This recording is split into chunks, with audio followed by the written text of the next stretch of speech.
The noonday sun glinted off fresh powder as Silas Harlow tracked the buck through the silent pines. His breath hung in the frigid Montana air, each exhale a reminder that he was still alive.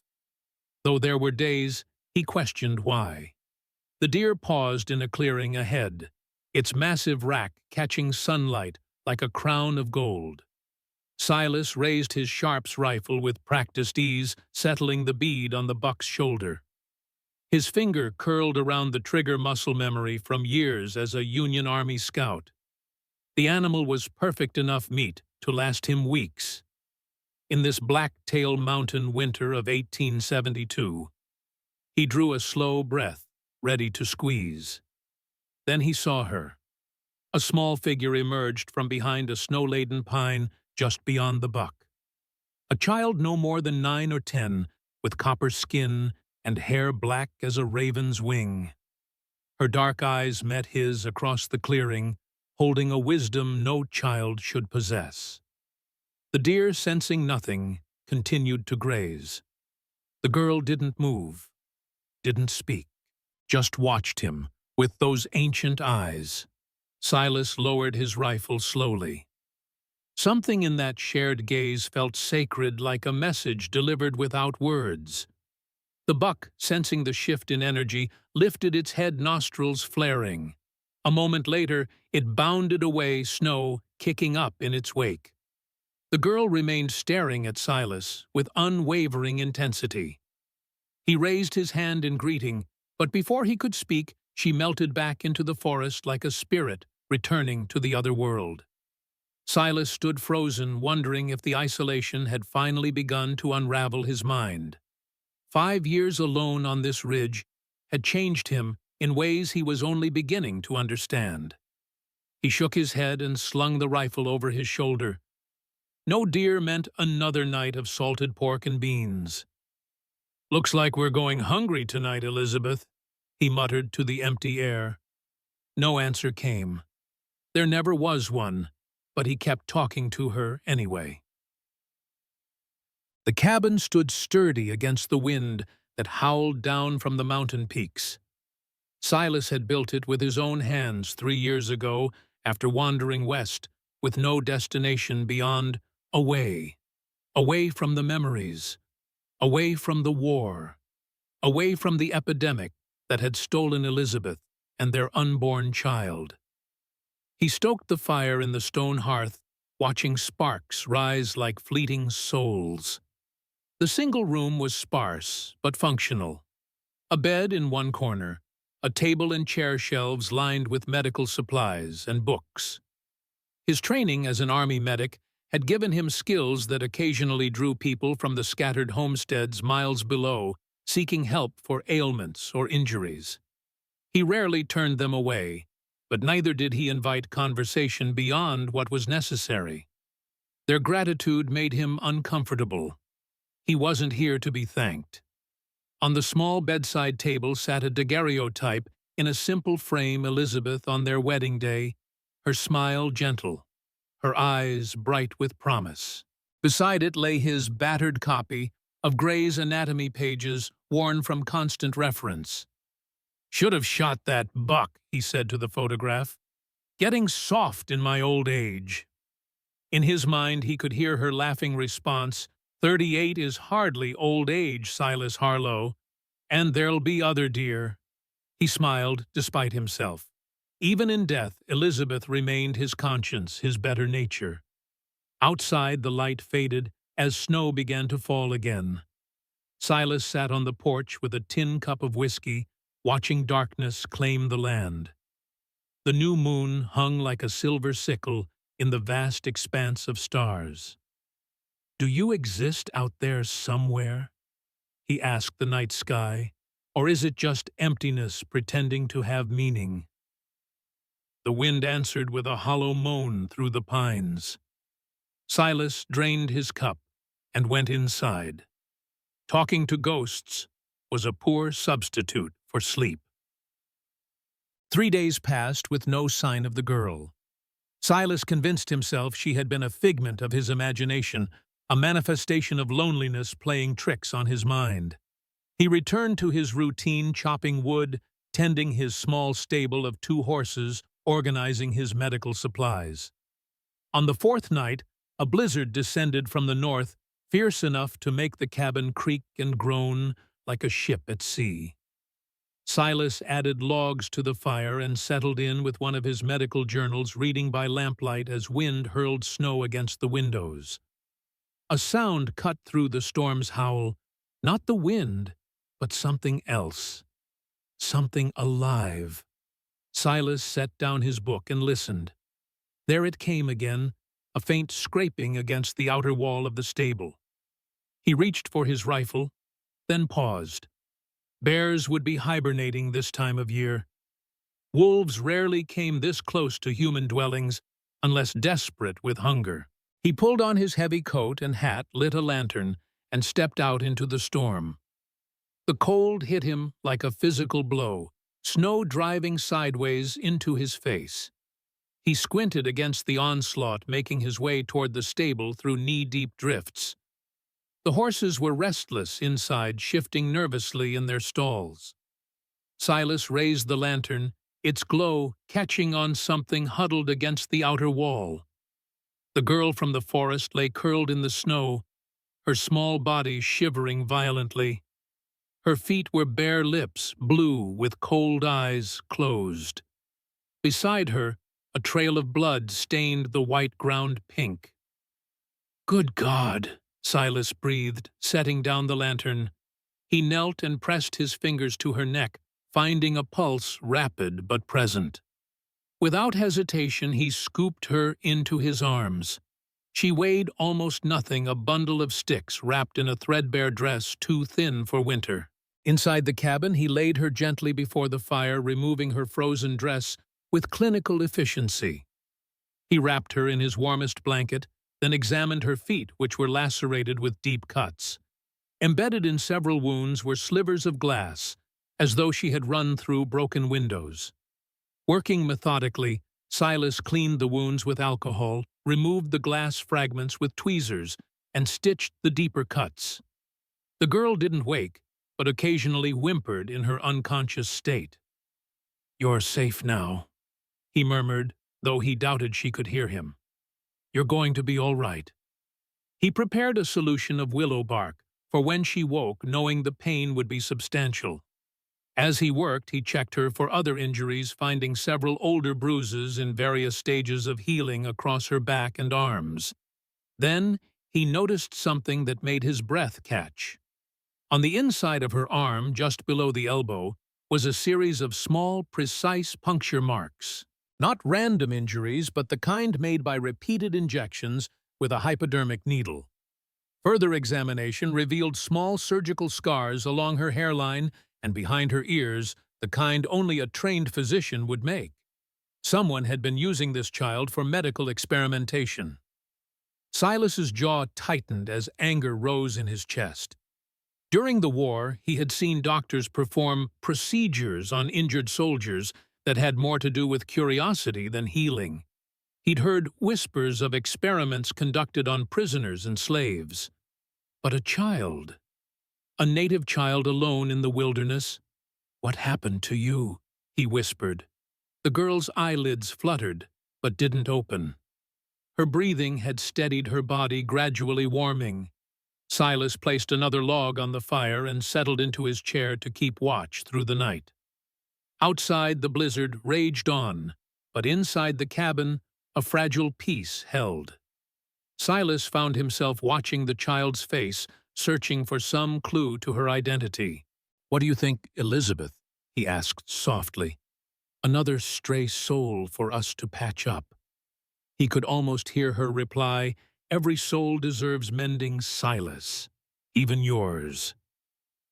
Dawn broke with painful brightness, sunlight reflecting off new snow like shattered glass. The storm had passed, leaving behind a transformed landscape of smooth white dunes and buried landmarks. Silas, who had dozed fitfully in his chair, woke to find the girl watching him with wide, dark eyes. She didn't speak, didn't move except to follow him with her gaze as he stood and stretched his stiff limbs. Good morning, he said quietly. Can you understand me? No response, just that unblinking stare. Silas approached slowly and knelt beside her. My name is Silas. Silas Harlow. I found you in the snow last night. You were hurt. The girl's eyes flicked to her bandaged feet, then back to his face. Still no words. Are you hungry? A slight nod. Progress. Silas prepared a simple breakfast of cornmeal mush sweetened with molasses. When he turned back, the girl had managed to sit up, the blanket clutched tightly around her small frame. He offered the bowl, which she took with trembling hands. She ate slowly at first, then with increasing desperation, as though afraid the food might be taken away. Easy now, Silas cautioned. Too fast, and you'll make yourself sick. The girl slowed marginally but didn't stop until the bowl was empty. She looked up at him expectantly. More? He asked. Another nod. He refilled her bowl, watching as she ate the second portion with slightly more restraint. While she ate, Silas moved to his shelf of medical supplies, selecting a bottle of chloroform he kept for emergency surgeries. The reaction was immediate and violent. The girl threw the bowl aside and scrambled backward until she hit the wall, eyes wide with terror. Her mouth opened in a silent scream, body convulsing as though in the grip of a seizure. Silas quickly returned the bottle to the shelf and raised his hands, palms out. I'm sorry, he said. I won't touch that. See? It's gone. Gradually, the girl's trembling subsided, though her eyes remained fixed on the shelf, as if the bottle might somehow attack her of its own accord. You've seen that before, Silas said quietly. Someone used it on you. She drew her knees to her chest, making herself as small as possible. Silas sat on the floor, maintaining his distance. I'm not going to hurt you. I'm a healer, a medicine man. I was a medic during the war. The girl's gaze shifted to the daguerreotype of Elizabeth on the bedside table. That's my wife, Silas explained, following her gaze. Elizabeth. She's not here anymore. Something flickered in the girl's expression, not quite understanding, but recognition of some kind. She pointed to the photograph, then to the empty space beside Silas. A chill ran down his spine. What do you mean? The girl made a flowing gesture with her hands, like water running or a curtain moving in the wind. I don't understand, Silas admitted. She sighed softly, the first sound he'd heard her make, and returned to staring at him with those unnervingly ancient eyes. Silas decided not to press further. You need rest. Your feet will take time to heal. You can stay here until you're better, or until we figure out where you belong. He stood and moved to the door. I need to check on the horses. I'll be right outside if you need anything. In the stable, Silas leaned against a wooden post and took a deep breath. The girl's reaction to the chloroform bottle had shaken him. Whatever had happened to her, whoever had hurt her, they had medical training, and they might be looking for her. What have I gotten myself into, Elizabeth? He murmured. Outside, the mountain stood silent and indifferent under its blanket of snow. But for the first time in years, Silas felt the stirring of something long dormant within him, a sense of purpose beyond mere survival. For 2 days, the girl remained silent. She accepted food and water, allowed Silas to change her bandages, but offered no words, no name. She slept most of the time, her small body exhausted from whatever ordeal had brought her to his doorstep. On the third morning, Silas decided her feet had healed enough for a proper bath. He heated water on the stove, filled his copper tub halfway, and added a few drops of Elizabeth's lavender soap, one of the few possessions of hers he'd kept. It's not too hot, he assured the girl, who watched the proceedings with wary interest. But you need to get clean.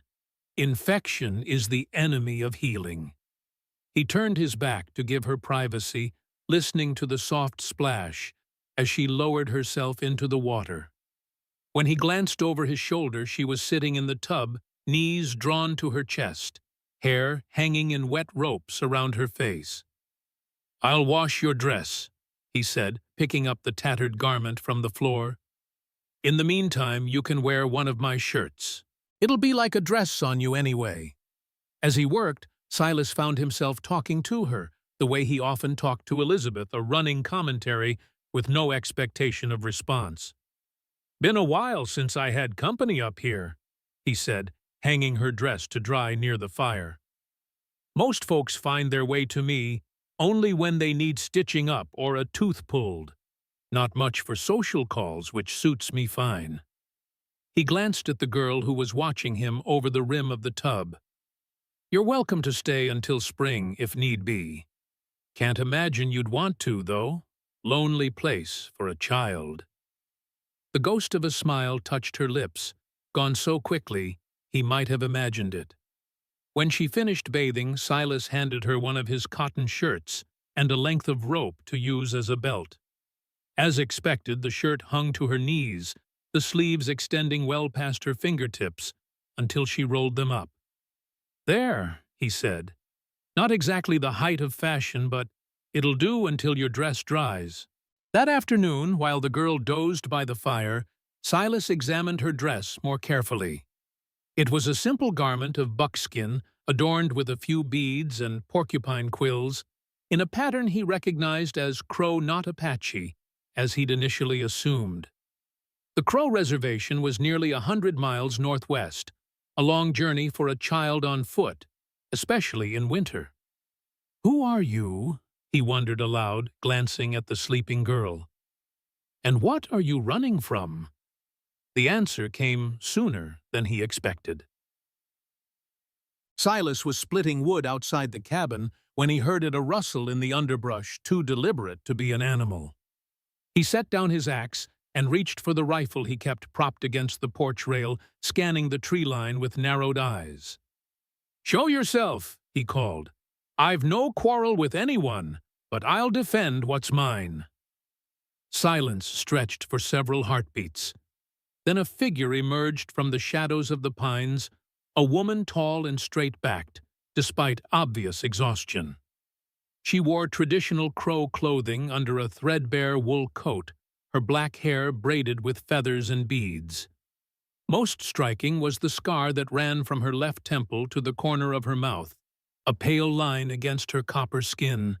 She carried a bow with an arrow nocked, but not drawn, her stance neither threatening nor submissive. "I come for the sacred child," she said in perfect, unaccented English. "The one who sees beyond." Silas kept his rifle lowered, but ready. "There's a girl here, yes? Found her half frozen 3 nights ago. She yours?"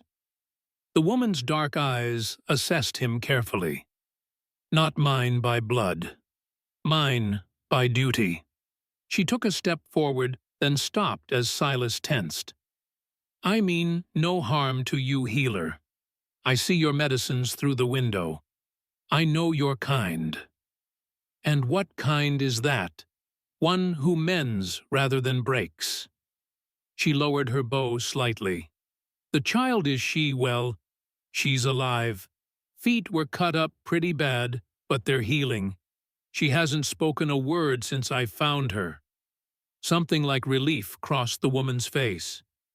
"She speaks when she chooses not before." "Who are you?" Silas asked. "I am called Dakota. It means friend to all in the white man's tongue." A hint of irony colored her voice. "Though not all have proven worthy of friendship." "Silas Harlow." He hesitated, then made a decision. "The girl's inside. She's been through something terrible. There are marks on her, needle marks, surgical scars. Someone's been experimenting on her." Dakota's expression hardened. "Yes, this I know. Care to explain?" "It is better shown than told." She gestured toward the cabin. "May I see her?" Silas considered her for a long moment, then nodded. Your weapons stay outside. Dakota placed her bow and quiver against a tree without argument and followed Silas to the cabin. Inside, the girl was awake, sitting cross-legged before the fire in Silas's oversized shirt. She looked up as they entered, her face transforming at the sight of Dakota. Nolly, Dakota breathed, dropping to her knees. The girl Nolly scrambled to her feet and threw herself into Dakota's arms with a soft cry. It was the first sound Silas had heard her make, and it pierced him unexpectedly. They held each other tightly, Dakota murmuring words in the Crow language too soft for Silas to catch. When they finally separated, Dakota examined Nolly's bandaged feet and the healing cuts with a healer's practiced eye. You have cared for her well, she said to Silas. A skilled hand. Army medic, he replied simply. Seen worse. Dakota nodded, her gaze traveling around the cabin, taking in the sparse furnishings, the medical supplies, the daguerreotype of Elizabeth. You live alone, far from others. By choice, as do I. She turned to face him fully. Nolly is special, sacred to our people. She is a spirit seer, one who walks between worlds. Silas frowned. I don't follow. She sees those who have passed beyond, speaks with them. Dakota's gaze was steady, challenging him to dismiss her words. In our tribe, such children are protected, guided by those who understand their gift. When the soldiers came to our village last summer, Nolly's parents were killed. I was chosen to be her guardian. Silas struggled to keep his expression neutral. He'd heard of such beliefs among native tribes, but had always attributed them to superstition, the natural human desire to make sense of death. You don't believe, Dakota observed. I believe in what I can see and touch, Silas replied. The rest is uncertain. Many things are uncertain, healer. It does not make them untrue. Dakota turned back to Nolly, speaking to her in Crow.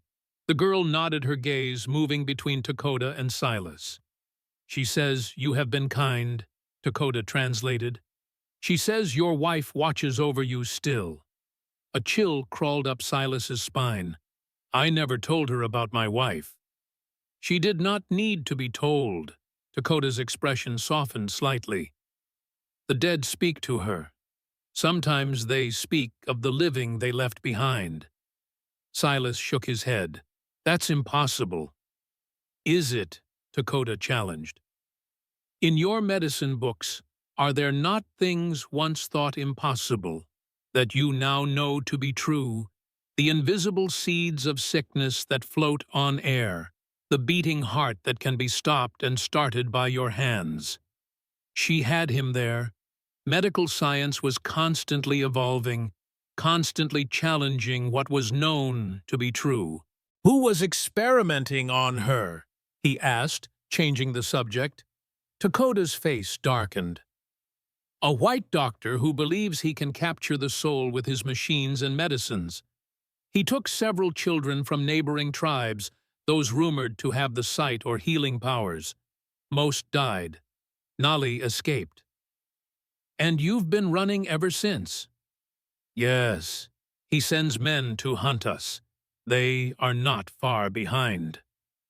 Silas felt a knot form in his stomach. You've led them here. Perhaps, or perhaps the snow has covered our trail. Dakota straightened. We will leave at first light. You have done enough. Her feet aren't fully healed, Silas protested, and there's another storm coming. I can feel it in my bones. Dakota studied him. Why would you risk yourself for strangers, for Indians? I don't see Indians, Silas replied. I see a wounded child and a woman at the end of her strength. Stay until the weather breaks at least. Then decide. A long moment passed between them, filled with the quiet crackling of the fire and the distant moan of wind through the pines. Finally, Dakota nodded. Until the weather breaks. The predicted storm arrived the following day, bringing howling winds and snow that fell in sheets. Silas, Dakota, and Nolly remained confined to the cabin, a reluctant trio bound by circumstance rather than choice. Dakota kept Nolly close, speaking to her in low tones, often in their native language. The girls seemed transformed by Dakota's presence, still silent with Silas, but animated when communicating with her guardian through gestures and expressions. "How long were you with the army?" Dakota asked that evening, as they shared a simple meal of rabbit stew. Silas glanced up, surprised by the direct question. 6 years. Enlisted in 61, served until after Appomattox. As a healer. Started as a scout. Had some medical training from my father, who was a country doctor. When they discovered I could stitch a wound without fainting, they made me a medic. Dakota nodded. I worked with army doctors for 2 years, as a translator and assistant. It was Silas's turn to be surprised. That explains your English. I learned from missionaries as a child, then from the doctors. They taught me their medicine in exchange for knowledge of our healing plants. A shadow crossed her face. Not all of them used this knowledge wisely. This doctor who's after Nolly, he was Army. Yes, Dr. Vernon Blackwood. He served at Fort Ellis, near Bozeman. Dakota's fingers traced the scar on her face absently. He was respected, trusted. No one questioned when he requested native assistance or showed interest in our ways. And the experiments began after the war. Slowly, at first, observations of our healing ceremonies, questions about our beliefs regarding death and the afterlife. Then he began seeking out those with special gifts. She looked at Nolly, who was drawing patterns in the condensation on the window. Children, mostly. Their spirits are more open. Silas frowned. What exactly was he trying to do? He believes there is a door between the world of the living and the dead, that it can be opened with the right key. Dakota's voice was flat, but her eyes betrayed her disgust. He uses medicines to make the children sleep, then procedures, looking for the part of the mind that allows Nolly to see what others cannot. That's barbaric, Silas said, anger rising in his chest. Yes, and yet is it so different from what your doctors did during the war, experimenting on the wounded and dying? Her gaze was challenging. Or does it only become barbaric when done to white children? The accusation stung because there was truth in it. Silas had witnessed army surgeons use wounded soldiers, particularly black soldiers, as subjects for experimental procedures, often without consent or proper anesthesia. It's wrong, no matter who it's done to, he said quietly.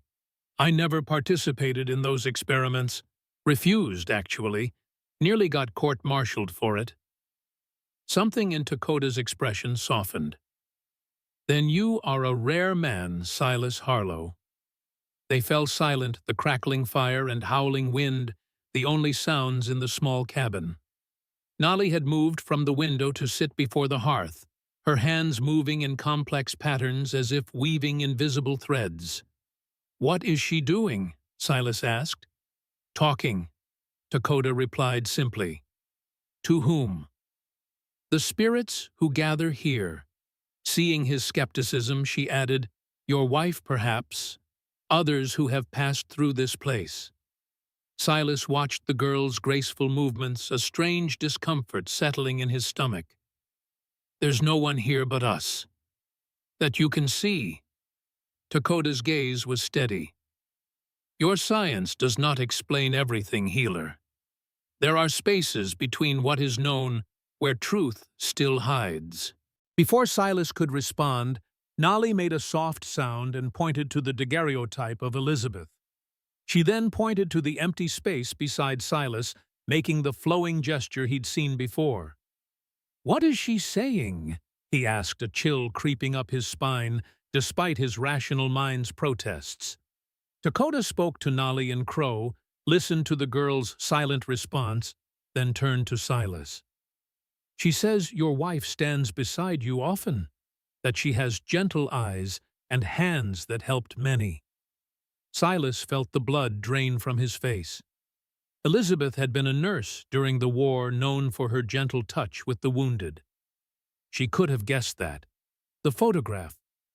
She says Elizabeth died with your child inside her. Dakota continued, her voice softening. That she was afraid, but not in pain at the end. The sickness took her quickly. Silas stood abruptly, nearly knocking over his chair. That's enough. She says Elizabeth wishes you would forgive yourself, that her death was not your failure. I said enough. Silas's voice cracked like a whip in the small space. Nolly flinched, shrinking back against Dakota, who wrapped a protective arm around her shoulders. A heavy silence filled the cabin. Outside, the wind moaned through the trees like a chorus of the damned. I'm sorry, Silas said, finally running a hand over his face.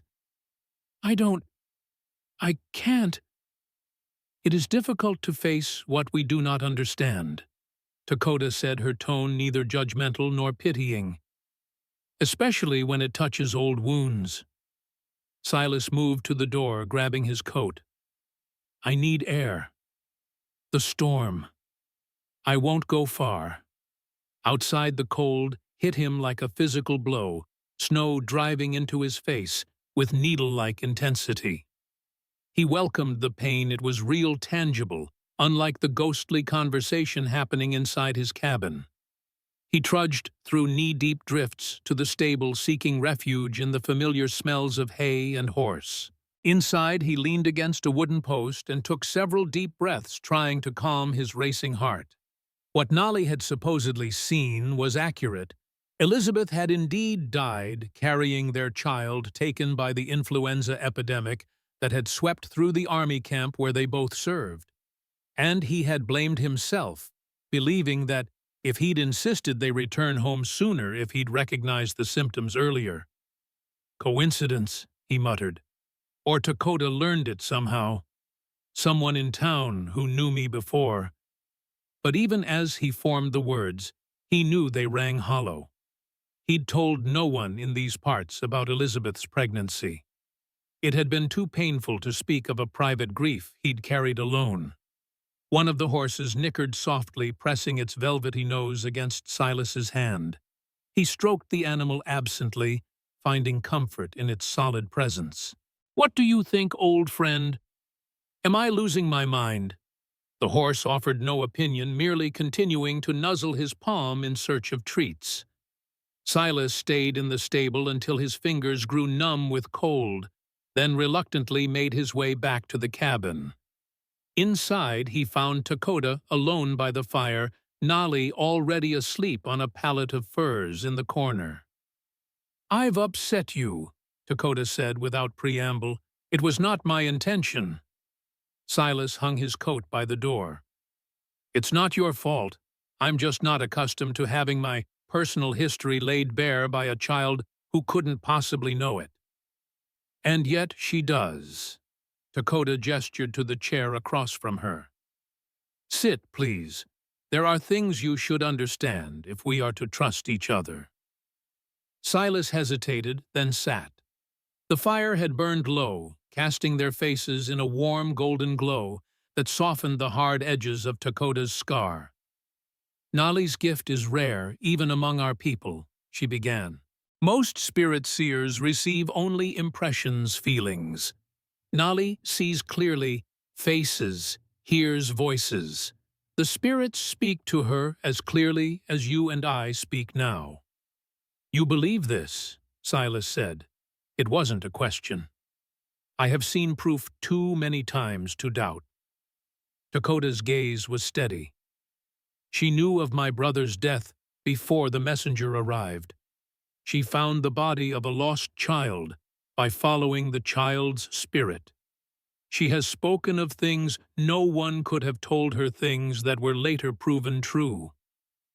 There are charlatans in every city who claim the same abilities, Silas argued. They use tricks, cold reading. Nali is 9 years old, Dakota interrupted gently. She has no interest in deception. Her gift brings her more pain than joy. Pain. The dead do not always rest easy. Some are angry, confused. They crowd around her, demanding to be heard. Dakota glanced at the sleeping child. It is why she rarely speaks aloud. There are already too many voices in her mind. Edos followed her gaze, noting the peaceful expression on Nali's face as she slept.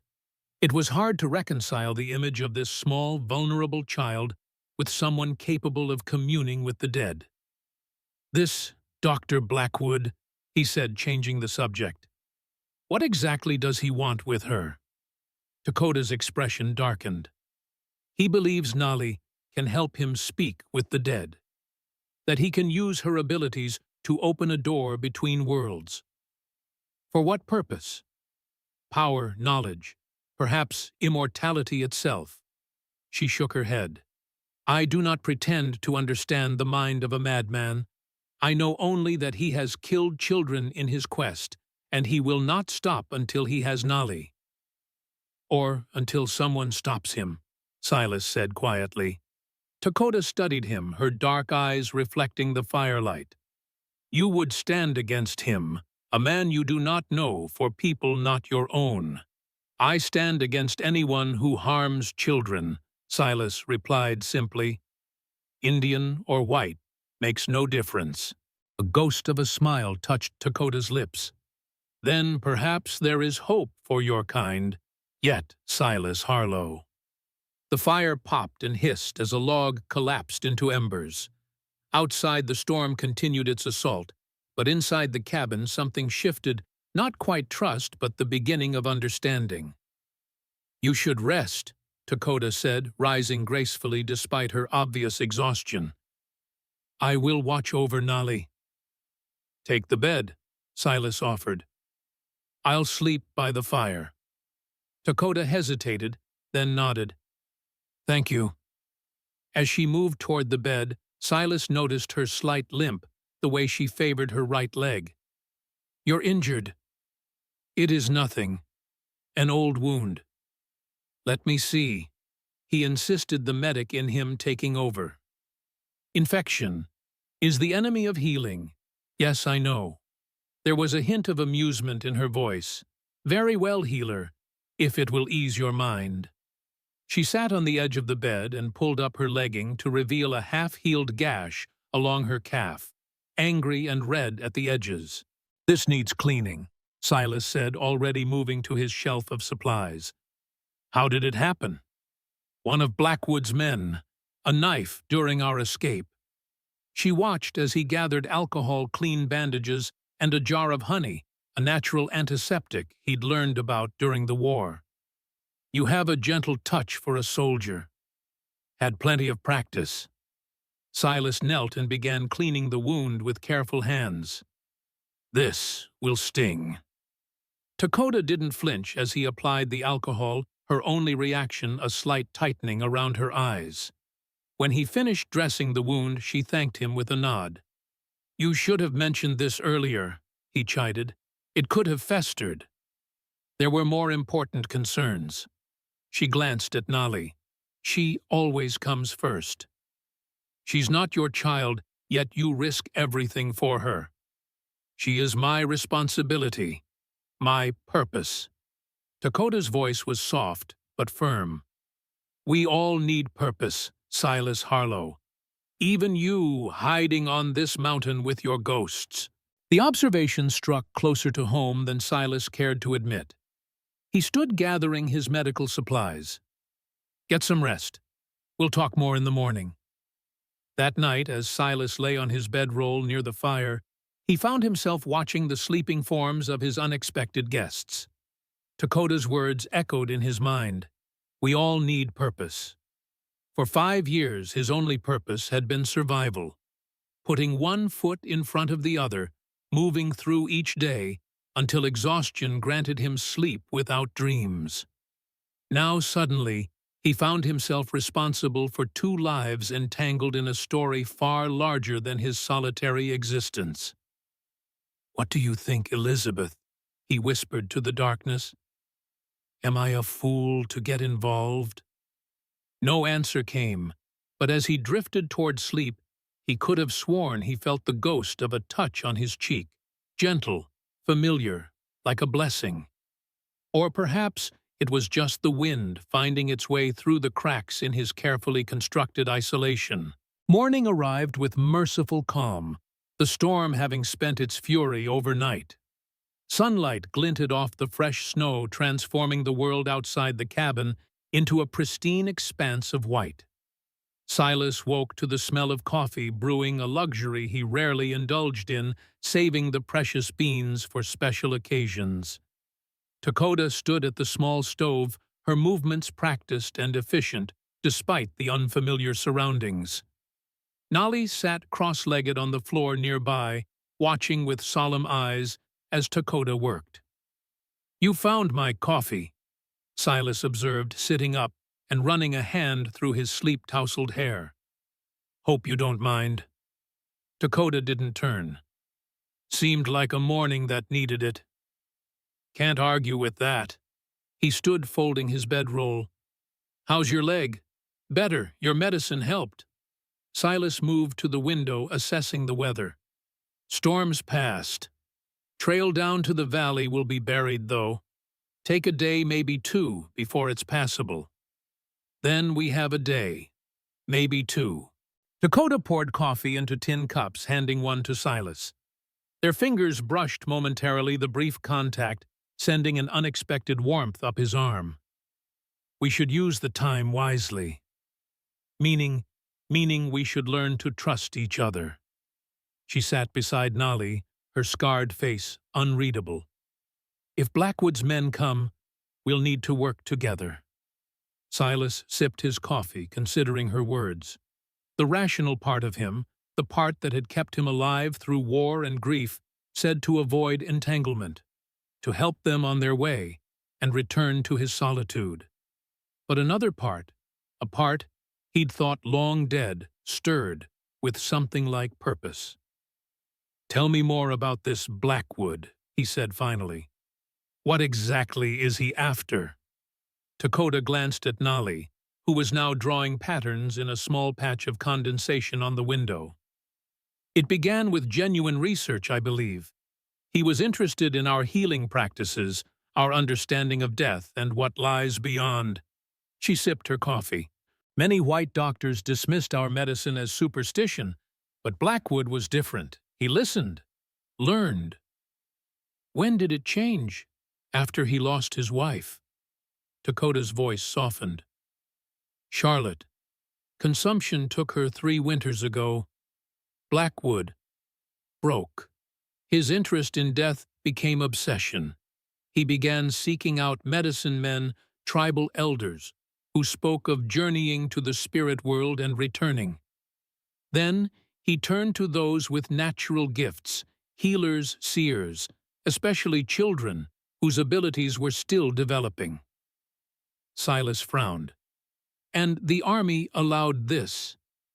"The army sees what it wishes to see. A respected doctor conducting research on savages." Her tone was bitter. "Why would they interfere?" Nolly made a small gesture, catching Dakota's attention. They exchanged looks in silent communication. "What did she say?" Silas asked. "She says there were others like her. 7 children. All gone now." A chill ran through Silas that had nothing to do with the winter air. He killed them. Not intentionally, perhaps, but his procedures were not gentle, and when they failed to give him what he sought, he pushed harder.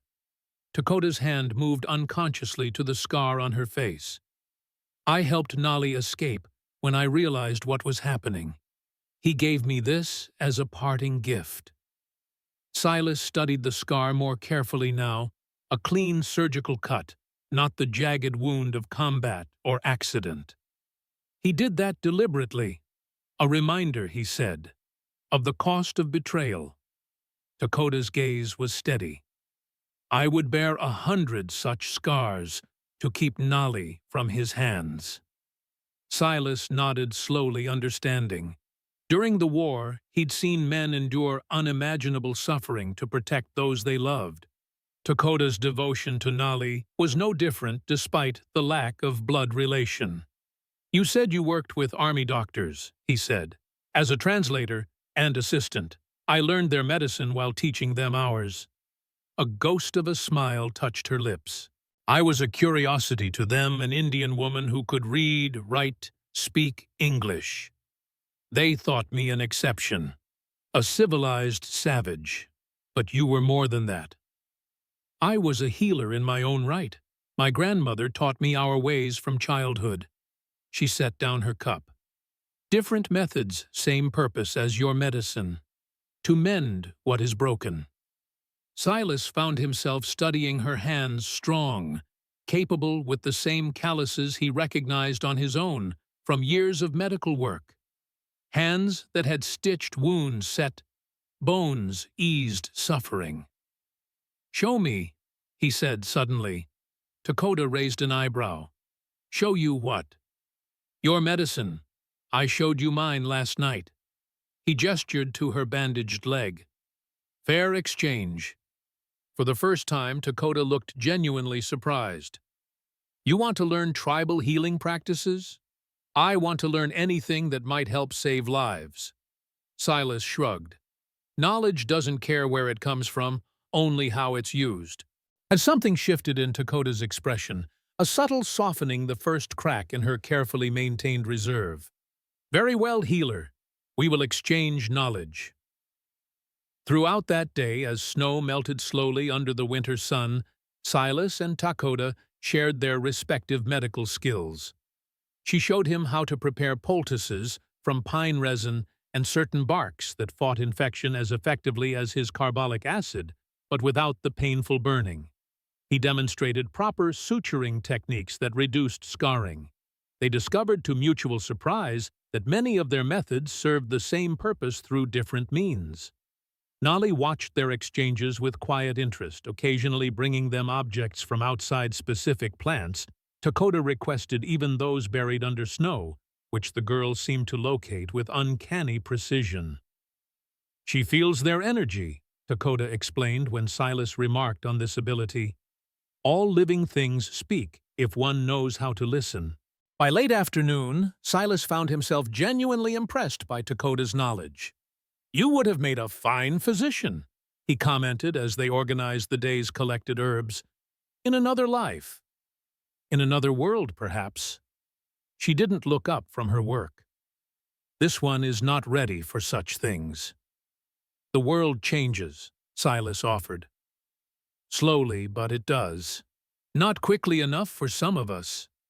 There was no bitterness in her tone, merely acceptance of a truth both understood.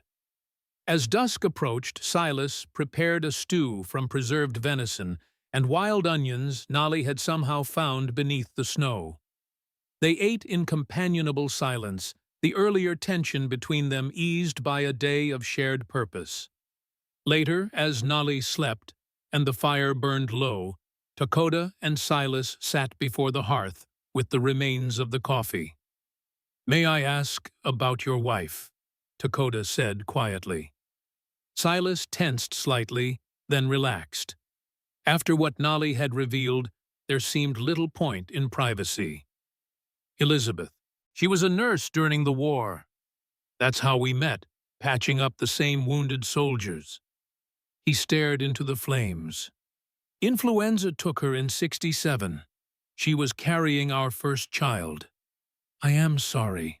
The simple words carried genuine weight. To lose both at once is a heavy burden. Some days heavier than others. Silas took a sip of coffee, its warmth a poor substitute for the comfort he sought. What about you, family? Dead or scattered? The reservation system has not been kind to my people. Dakota's gaze remained on the fire. I had a husband once. He died at Little Bighorn. Silas nodded, understanding all that remained unsaid. The war between the army and the native tribes had left countless widows on both sides. And yet you worked with army doctors after that. I go where I am needed. Hatred does not heal wounds, theirs or ours. She glanced at Nali's sleeping form. Now I am needed here with her. What will you do if you escape Blackwood, I mean? Dakota considered the question. Find a place where Nali can learn to control her gift. There are elders among the northern tribes who understand such things. Beyond that, she shrugged. I have learned not to plan too far ahead. Wise policy, Silas agreed. The future has a way of ignoring our plans. They fell into silence again, but it was different now, companionable rather than wary. Outside, an owl called into the night, its lonely cry echoing across the snow-covered ridge. She is not what I expected, Dakota said after a while. Who, your Elizabeth? At Silas's startled look, she continued. Nali speaks of her, says she stands behind you now, her hand on your shoulder. Silas fought the urge to look behind him, to brush at his shoulder where he suddenly felt a phantom weight. What does she say? That you were her strength during life, and she wishes to be yours now. Dakota's voice was gentle. That she never blamed you for what happened. A lump formed in Silas's throat. Convenient messages from beyond the grave. Believe or don't, it changes nothing. Dakota rose, stretching her tall frame. But Nali does not lie, Silas Harlow. Not about this. She moved to the bed, leaving Silas alone with the dying fire and thoughts he'd spent 5 years trying to outrun. The next morning broke clear and cold sunlight, transforming the snow-covered landscape into a sea of diamonds. Silas stepped onto the porch, mug of coffee in hand, surveying the pristine expanse stretching down toward the valley below. The trail would be passable by afternoon if the sun held. The thought brought an unexpected pang. In just 2 days, he had grown accustomed to the quiet presence of Dakota and Nali in his cabin. The prospect of returning to solitude felt less like relief and more like loss. Movement caught his eye, Nali wading through knee-deep snow at the edge of the clearing, her small form bundled in one of his old coats. She appeared to be searching for something, occasionally stopping to dig with mittened hands. Silas watched her for a moment, then stepped off the porch and made his way toward her. "Morning," he called softly, not wanting to startle her. "What are you looking for?" Nali glanced up, her dark eyes serious. She pointed downward, then made a flowing gesture with her hands. "I don't understand," Silas admitted. The girl sighed, then took his hand, tugging him to follow. She led him to a spot near a large pine where she began digging more determinedly through the snow. After a moment, her fingers closed around something. She held it up triumphantly, a small leather pouch, intricately beaded.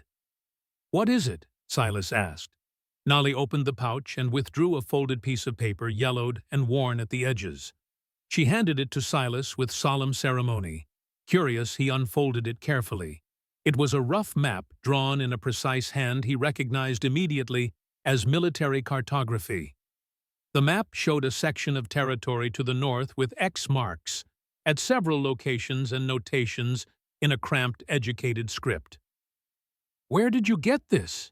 he asked, though he knew she wouldn't answer verbally. Nali pointed to Dakota, who now stood on the porch watching them. "She's had it all along," Dakota called, descending the steps. "It was sewn into the lining of her dress when you found her." Silas studied the map more carefully. "These are survey markers. Army survey by the look of it." He glanced up at Dakota. "What is this?" "Insurance," she replied, coming to stand beside them. "And the real reason Blackwood wants Nali." "Explain." Dakota took the map, her fingers tracing the marked locations.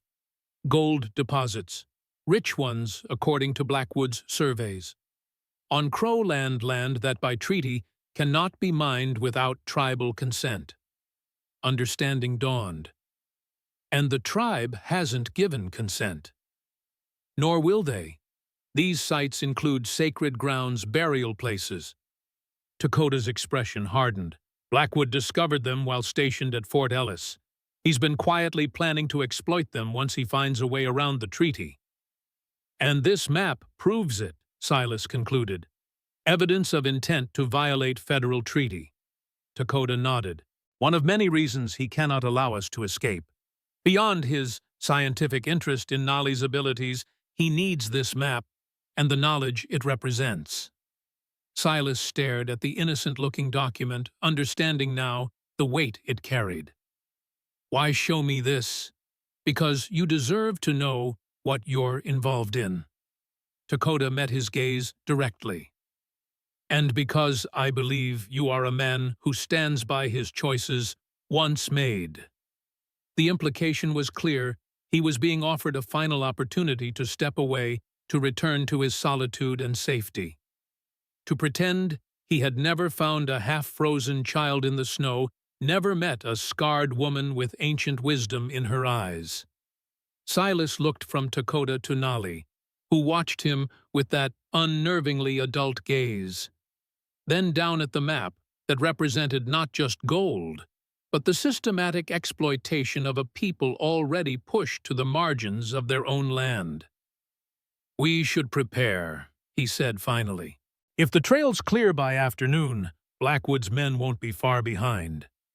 Relief flickered briefly in Dakota's eyes. Thank you. Don't thank me yet. We still have to survive this. Silas folded the map and handed it back to Nali, who returned it to its pouch with careful reverence. Let's get inside. We have plans to make. Throughout the morning, they prepared as best they could. Silas cleaned and loaded his rifles and revolver, while Dakota fashioned additional arrows for her bow. They packed supplies, food, medicines, bandages, anything that might be needed if they were forced to flee. Nali helped in her own way, gathering specific herbs at Dakota's direction and arranging them in small bundles. At one point, she tugged on Silas's sleeve and handed him a small carved wooden figure, a horse roughly shaped but recognizable. "Did you make this?" he asked, surprised. She nodded, then pointed to him. "For me," another nod. "Thank you. It's well done." The girl smiled, the first true smile he'd seen from her, then returned to her work. The simple gift touched Silas more deeply than he cared to admit, a small kindness he had done nothing to deserve. By midday, the sun had done its work. The trail down to the valley, while still snow-covered, was navigable. Silas stood on the porch, surveying the landscape with a practiced eye, searching for any sign of approaching danger. "We should leave tomorrow at first light," Dakota said, joining him. "Head north toward the Blackfoot territory. I have friends there who will help us." Silas nodded. "I'll go with you as far as the pass. After that, you return to your solitude," Dakota finished for him. There was no judgment in her tone, merely acceptance. "It's better that way." "Is it?" She studied him, her dark eyes penetrating. "This cabin holds many ghosts, Silas Harlow. Not all of them bring peace." Before he could respond, Nali appeared in the doorway, her expression alert. She made a series of quick gestures to Dakota, whose body instantly tensed. "What is it?" Silas asked. "Someone comes," Dakota said, her voice low. "From the south, a single rider." Silas reached for his rifle propped against the wall. "Get inside, both of you." "We stand together," Dakota countered, already stringing her bow. "This is our fight, too." There was no time to argue. Silas could now see the approaching figure, a lone horseman moving steadily up the trail, the animal's breath visible in the cold air. Not the organized party he'd expected if it were Blackwood's men, but caution was warranted nonetheless. "Behind the woodpile," he directed Dakota. Clear shot from there if needed. She nodded, guiding Nolly with her as they moved to the position. Silas stepped off the porch rifle ready, but not raised, positioning himself in the open where he could be seen clearly. The rider approached slowly, eventually resolving into a familiar figure, Tom Jensen, one of the homesteaders from the valley below. Silas lowered his rifle slightly, but remained wary. "Afternoon, Harlow," Jensen called as he drew his horse to a stop 20 yards out. "Quite a storm we had." "Jensen," Silas nodded in greeting. "Long ride up here. Something wrong." "Might be." Jensen remained mounted, his weathered face grim beneath his hat. "Strangers in town asking questions. Looking for an Indian woman and child. Offering good money for information." Silas kept his expression neutral. Plenty of Indians pass through these parts. Not like these they described. Woman with a scar on her face. Child who doesn't speak. Jensen's eyes narrowed slightly. "They seemed particularly interested in whether anyone had seen them near your place." "That's so. Said they were family looking to bring them home." Jensen snorted. "Didn't much look like concerned relatives to me. More like the kind of men who'd shoot you for your boots." "Appreciate the warning." Jensen shifted in his saddle. "There's more. Fellow leading them is some kind of doctor. Well-spoken, educated type. But there's something wrong about his eyes." He hesitated. "I fought with you at Antietam, Harlow. Don't know what you're mixed up in here and don't much care. But thought you should know they're coming up this way. Tomorrow, most like." Silas nodded, grateful for the loyalty of a former comrade in arms. "Thanks, Tom. I owe you." "Figure we're square now." Jensen gathered his reins. "Whatever you're planning, best do it quick." He hesitated. "Need any help?" "No. Better you're not involved." Jensen nodded understanding. "Good luck then." He turned his horse and began the descent back toward the valley. Silas watched until he disappeared around a bend, then turned to find Dakota and Nolly emerging from their hiding place. "We have less time than we thought," Dakota said quietly. "We leave tonight," Silas decided, "as soon as it's dark. They'll expect us to wait until morning." Dakota studied him. "Us. I know these mountains better than anyone. There are paths, caves, where we can hide." Silas met her gaze steadily. "I'll see you safely to the Blackfoot territory." A long moment passed between them, filled with unspoken understanding. Then Dakota nodded. "Thank you." "Don't thank me yet," Silas repeated, though with less conviction than before. "We still have to make it." They spent the remaining daylight in careful preparation, packing only what was essential, planning their route, preparing the horses. Silas found himself watching Dakota as she worked, admiring the efficient grace of her movements, the quiet authority with which she directed Nolly. There was something compelling about her, a strength that had nothing to do with physical power and everything to do with an unshakable core of purpose. As the sun began its descent behind the western peaks, Dakota paused in her preparations to join Silas at the map he'd spread on the table. "The most direct route would be through Blacktail Pass," he explained, tracing the path with his finger. "But that's likely where they'll look first. Instead, we'll go east through the narrow canyon, then north along the ridge. It's longer, but less traveled." Dakota studied the map. "Difficult terrain. In places. But we can make good time if the weather holds." He glanced out the window at the clear sky. "New moon tonight. Good for travel. Bad for visibility." "Nolly can see in darkness better than most," Dakota said. "Another gift. Or curse, depending on perspective." Silas nodded, accepting the information without comment. After what he'd witnessed, he was beyond questioning the girl's unusual abilities. As they finished their preparations, Silas found himself reluctant to leave the cabin that had been his sanctuary for 3 years. Foolish sentiment, He knew it was just wood and stone, a structure built by human hands. Yet it contained all that remained of his former life, including the daguerreotype of Elizabeth. On impulse, he removed the photograph from its frame and carefully tucked it into his shirt pocket, close to his heart. The rest he would leave behind. Material possessions meant little compared to the lives at stake. Darkness fell like a heavy blanket, stars emerging in a sky so clear and cold they seemed to shiver.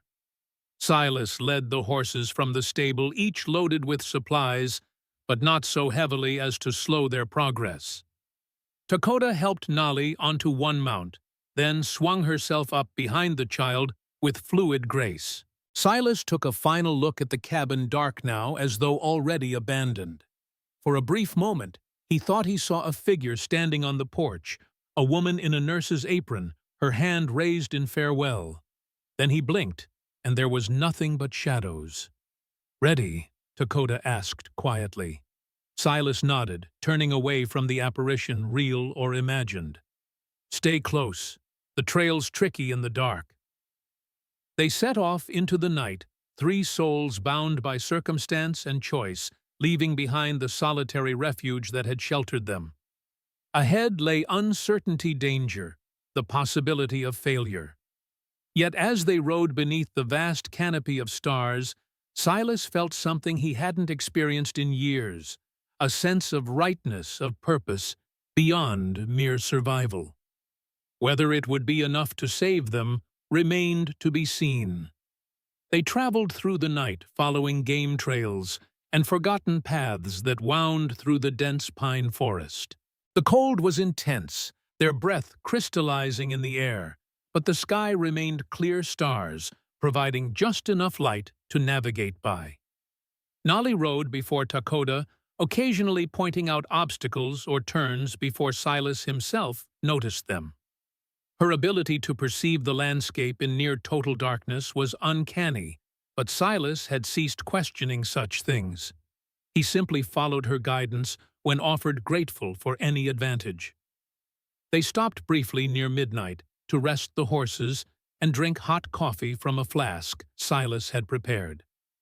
Standing in a small clearing surrounded by the immense silence of the winter forest, they spoke in whispers, though there was no one to hear. "How far to this canyon you mentioned?" Dakota asked, her breath visible in the frigid air. "Another 2 hours, maybe 3. Silas stamped his feet to keep the blood flowing. "It's narrow, barely wide enough for a horse in places, but it cuts through the eastern ridge and puts us beyond where they're likely to search." Dakota nodded, adjusting the blanket wrapped around Nolly, who leaned against her, eyes half-closed with exhaustion. "She needs proper rest soon. The cold drains her strength." "There's a hunter's cabin near the northern exit of the canyon," Silas said. "Abandoned years ago, but the roof was sound last I checked. We can stop there until nightfall tomorrow." As they prepared to continue, Nolly suddenly stiffened, her eyes opening wide. She tugged at Dakota's sleeve, making urgent gestures. "What is it?" Silas asked, instantly alert. Dakota frowned, interpreting the girl's silent communication. "She says we're being followed. Not close, but coming from the south. Men with dogs." Silas turned, scanning the dark forest behind them. He saw nothing, heard nothing beyond the soft nickering of the horses and the whisper of wind through pine branches. "Are you sure?" he asked, directing the question to Nolly. The girl nodded emphatically, then held up 4 fingers. "4 men," Dakota translated. "And dogs hunting dogs, she thinks. Following our trail." "Impossible," Silas muttered. "We've been careful. No one could track us in this darkness." "Dogs don't need light to follow a scent," Dakota reminded him. "And Nolly," she hesitated. "Nolly sometimes knows things before they happen." Silas wanted to dismiss the warning as childhood fear or imagination, but the memory of Nolly's accurate knowledge about Elizabeth gave him pause. "Then we need to move faster. The canyon will be harder to track through lots of stone-running water to mask our scent. They mounted quickly, pushing the horses to a faster pace despite the treacherous footing. Silas led them off the trail several times, cutting through dense underbrush and across shallow streams, anything to break their scent trail and confuse pursuit. Dawn was still hours away when they reached the entrance to the canyon, a narrow cleft in a towering wall of granite barely visible until they were upon it. A small stream flowed from its mouth, gurgling softly over rocks, worn smooth by centuries of patient erosion. "Single file from here," Silas instructed, dismounting to lead his horse. "Watch your head in places. The walls narrow." They proceeded carefully, the sounds of their passage amplified by the stone walls rising on either side. The air grew colder, damper as they ventured deeper into the passage. In places, the walls closed in so tightly they had to urge the horses through sideways, the animals nervous but compliant. The canyon twisted and turned, following the ancient path of water through stone. After nearly an hour of careful progress, it widened slightly into a small grotto, where the stream pooled around a cluster of boulders before continuing its journey. Here Silas called a halt. "Let the horses drink," he said. "We're about halfway through." As Dakota helped Nolly down, Silas climbed one of the larger boulders, hoping for a better vantage point. The canyon walls rose sheer on either side, reaching toward a strip of star-filled sky that seemed impossibly distant. No sign of pursuit, but the enclosed space made it difficult to see far in either direction. He rejoined the others, finding Dakota kneeling beside the pool, filling their water flasks. Nolly stood nearby, her small face tilted upward, studying the stars visible through the narrow opening above. "Any sign?" Dakota asked without looking up. "Nothing yet." Silas took a drink from his flask. "But if they have dogs, they'll find the canyon eventually." "Then we keep moving." She rose fluidly despite the evident fatigue in her face. "The further ahead we stay, the better our chances." As they prepared to continue, Nolly suddenly went still, her attention fixed on something across the pool. She raised her hand, pointing. Silas followed her gesture, but saw nothing except shadows and stone. "What is it?" Nolly made a series of quick signs to Dakota, whose expression grew concerned. "She sees someone," Dakota explained quietly. "A man watching us." Silas reached for his rifle. "Where?" "Not a living man," Dakota clarified. "A spirit. She says he's been following us since we entered the canyon." Despite his rational mind's protest, Silas found himself scanning the shadows more intently. "Friend or foe?" Dakota relayed the question. Nolly considered, then shrugged, a surprisingly childlike gesture from one so serious. "She doesn't know," Dakota said, "but she thinks he wants to show us something." "Now isn't the time for ghost stories," Silas said more sharply than intended. "We need to keep moving." Dakota gave him a level look. "Nolly's visions have saved our lives before. I don't ignore them even when inconvenient." Before Silas could respond, Nolly moved purposefully toward the far side of the grotto, where the canyon continued its winding path. She stopped at an unremarkable section of wall, running her small hands over the stone surface. "What is she doing?" Silas asked, following reluctantly. "Following the spirit's guidance, I think." Dakota joined them, watching as Nolly continued her careful exploration of the rock face. "She says he's showing her something hidden." Silas was about to insist they continue when Nolly made a small sound of discovery. Her fingers had found a narrow crevice, barely visible in the dim light. She looked up at Silas expectantly. "It's just a crack in the rock," he began, but curiosity got the better of him. He examined the crevice more closely, running his own fingers along its length. It was unnaturally straight, extending about 6 feet vertically, before disappearing into shadow. On impulse, He pressed his shoulder against the section of wall containing the crevice and pushed. Nothing happened at first, then, with a grating sound, a portion of the rock face moved inward, revealing a dark opening beyond. A hidden passage. Dakota breathed clearly, surprised. Silas retrieved his lantern from his pack, lit it, and held it toward the opening. The light revealed a narrow tunnel extending into darkness, its floor smooth as though worn by the passage of many feet over time. Old mining operation, maybe, he mused, or something older. Nolly tugged at his sleeve, pointing into the tunnel, then making the sign for a man. The spirit wants us to follow, Dakota translated. Silas hesitated. The sensible course was to continue through the canyon as planned. Yet the tunnel offered an alternative route, one their pursuers might not discover. How far does it go? He asked Nolly, knowing she couldn't answer directly. The girl extended her arm fully, then made a circular motion, far and turning. Worth investigating, Dakota suggested.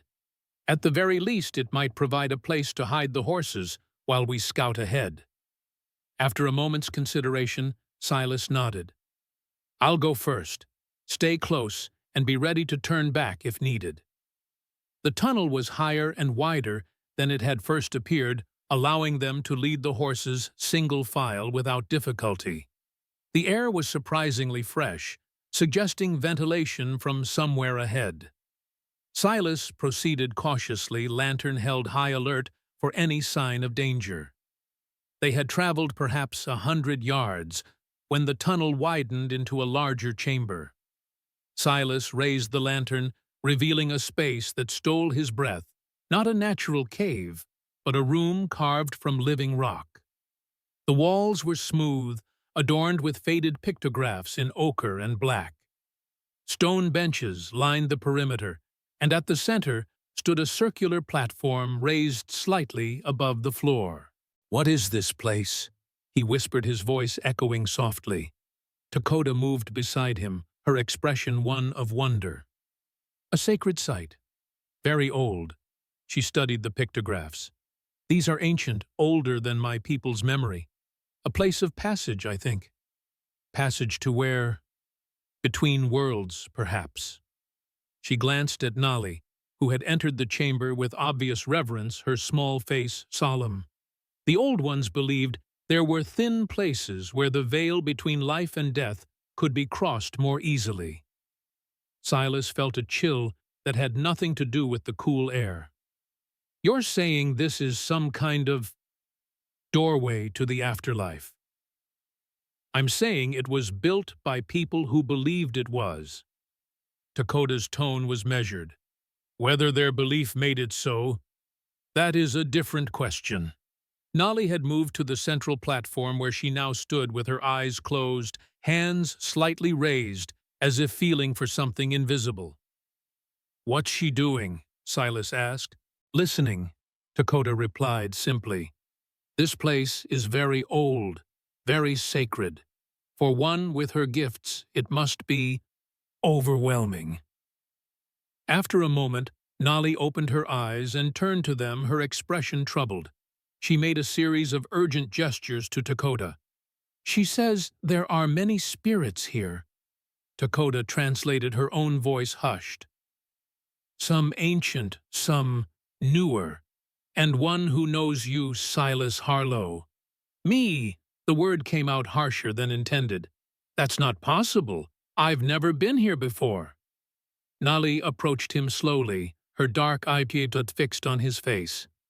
She reached up and touched his chest just over his heart, where Elizabeth's photograph rested in his pocket. "Elizabeth," Dakota said softly. "Nolly says she's here, that she's been trying to reach you." Silas stepped back, shaking his head. "No, I don't believe in... Belief doesn't change what is," Dakota interrupted gently. "Only our ability to perceive it." A sound from the tunnel entrance cut short any further discussion, a distant bark echoing off stone walls. "The dogs," Silas said, instantly alert. "They've found the canyon." Dakota was already moving, guiding Nali toward the far side of the chamber where another tunnel led deeper into the mountain. Is there another way out? I don't know. I've never... Silas stopped, realizing the futility of explanation. We'll find out. Quickly now. They hurried through the second tunnel, Silas leading with the lantern, the horses following reluctantly, sensing their rider's urgency. Behind them, the barking grew louder, punctuated now by men's voices faint, but drawing closer. The passage twisted and turned occasionally, opening into smaller chambers, similar to the first, but less elaborately decorated. Signs of ancient habitation were everywhere. Fire pits, stone tools, faded drawings on walls. A city within the mountain, abandoned centuries ago. After what seemed an eternity of tense progress, they emerged into a final chamber larger than any before. Here a shaft of pale light filtered down from above, revealing a natural chimney in the rock ceiling that led to the surface. "There's our way out," Silas said, relief evident in his voice. "But the horses can't climb it." Dakota assessed the shaft. "Too steep for us as well without equipment. There has to be another exit. These people wouldn't have built a settlement with only one way in or out." Silas raised the lantern, searching the chamber's perimeter. "There, that passage looks wider than the others." They followed the indicated tunnel, moving as quickly as caution allowed. The sounds of pursuit had faded, suggesting their hunters had either lost their trail or chosen a different path through the canyon. The tunnel gradually sloped upward, the air growing fresher, cooler. After several hundred yards, it ended abruptly at what appeared to be a wall of dense brush and fallen rock. "A dead end," Dakota said, disappointment evident. "Maybe not." Silas handed her the lantern and began clearing away branches and smaller stones. "Feel that air. There's an opening beyond this." Working together, they cleared enough debris to reveal a narrow gap barely wide enough for a horse to squeeze through sideways. Beyond lay daylight and what appeared to be a small sheltered valley surrounded by steep cliffs. "We made it," Dakota breathed as they emerged into the open air. "Thanks to Nali's spirit guide." Silas didn't comment on the supernatural aspect, too relieved at their escape to debate. The valley was a natural fortress, accessible only through the tunnel they'd just traversed, or via a steep game trail that wound up the far cliff face. A small stream provided fresh water, and scattered pines offered shelter from above. "The cabin I mentioned is about 5 miles north of here," he said, getting his bearings from the position of the rising sun. "But this might be safer for now. Natural protection water and hidden from view." Dakota nodded agreement. "We should rest while we can. None of us have slept properly in 2 days."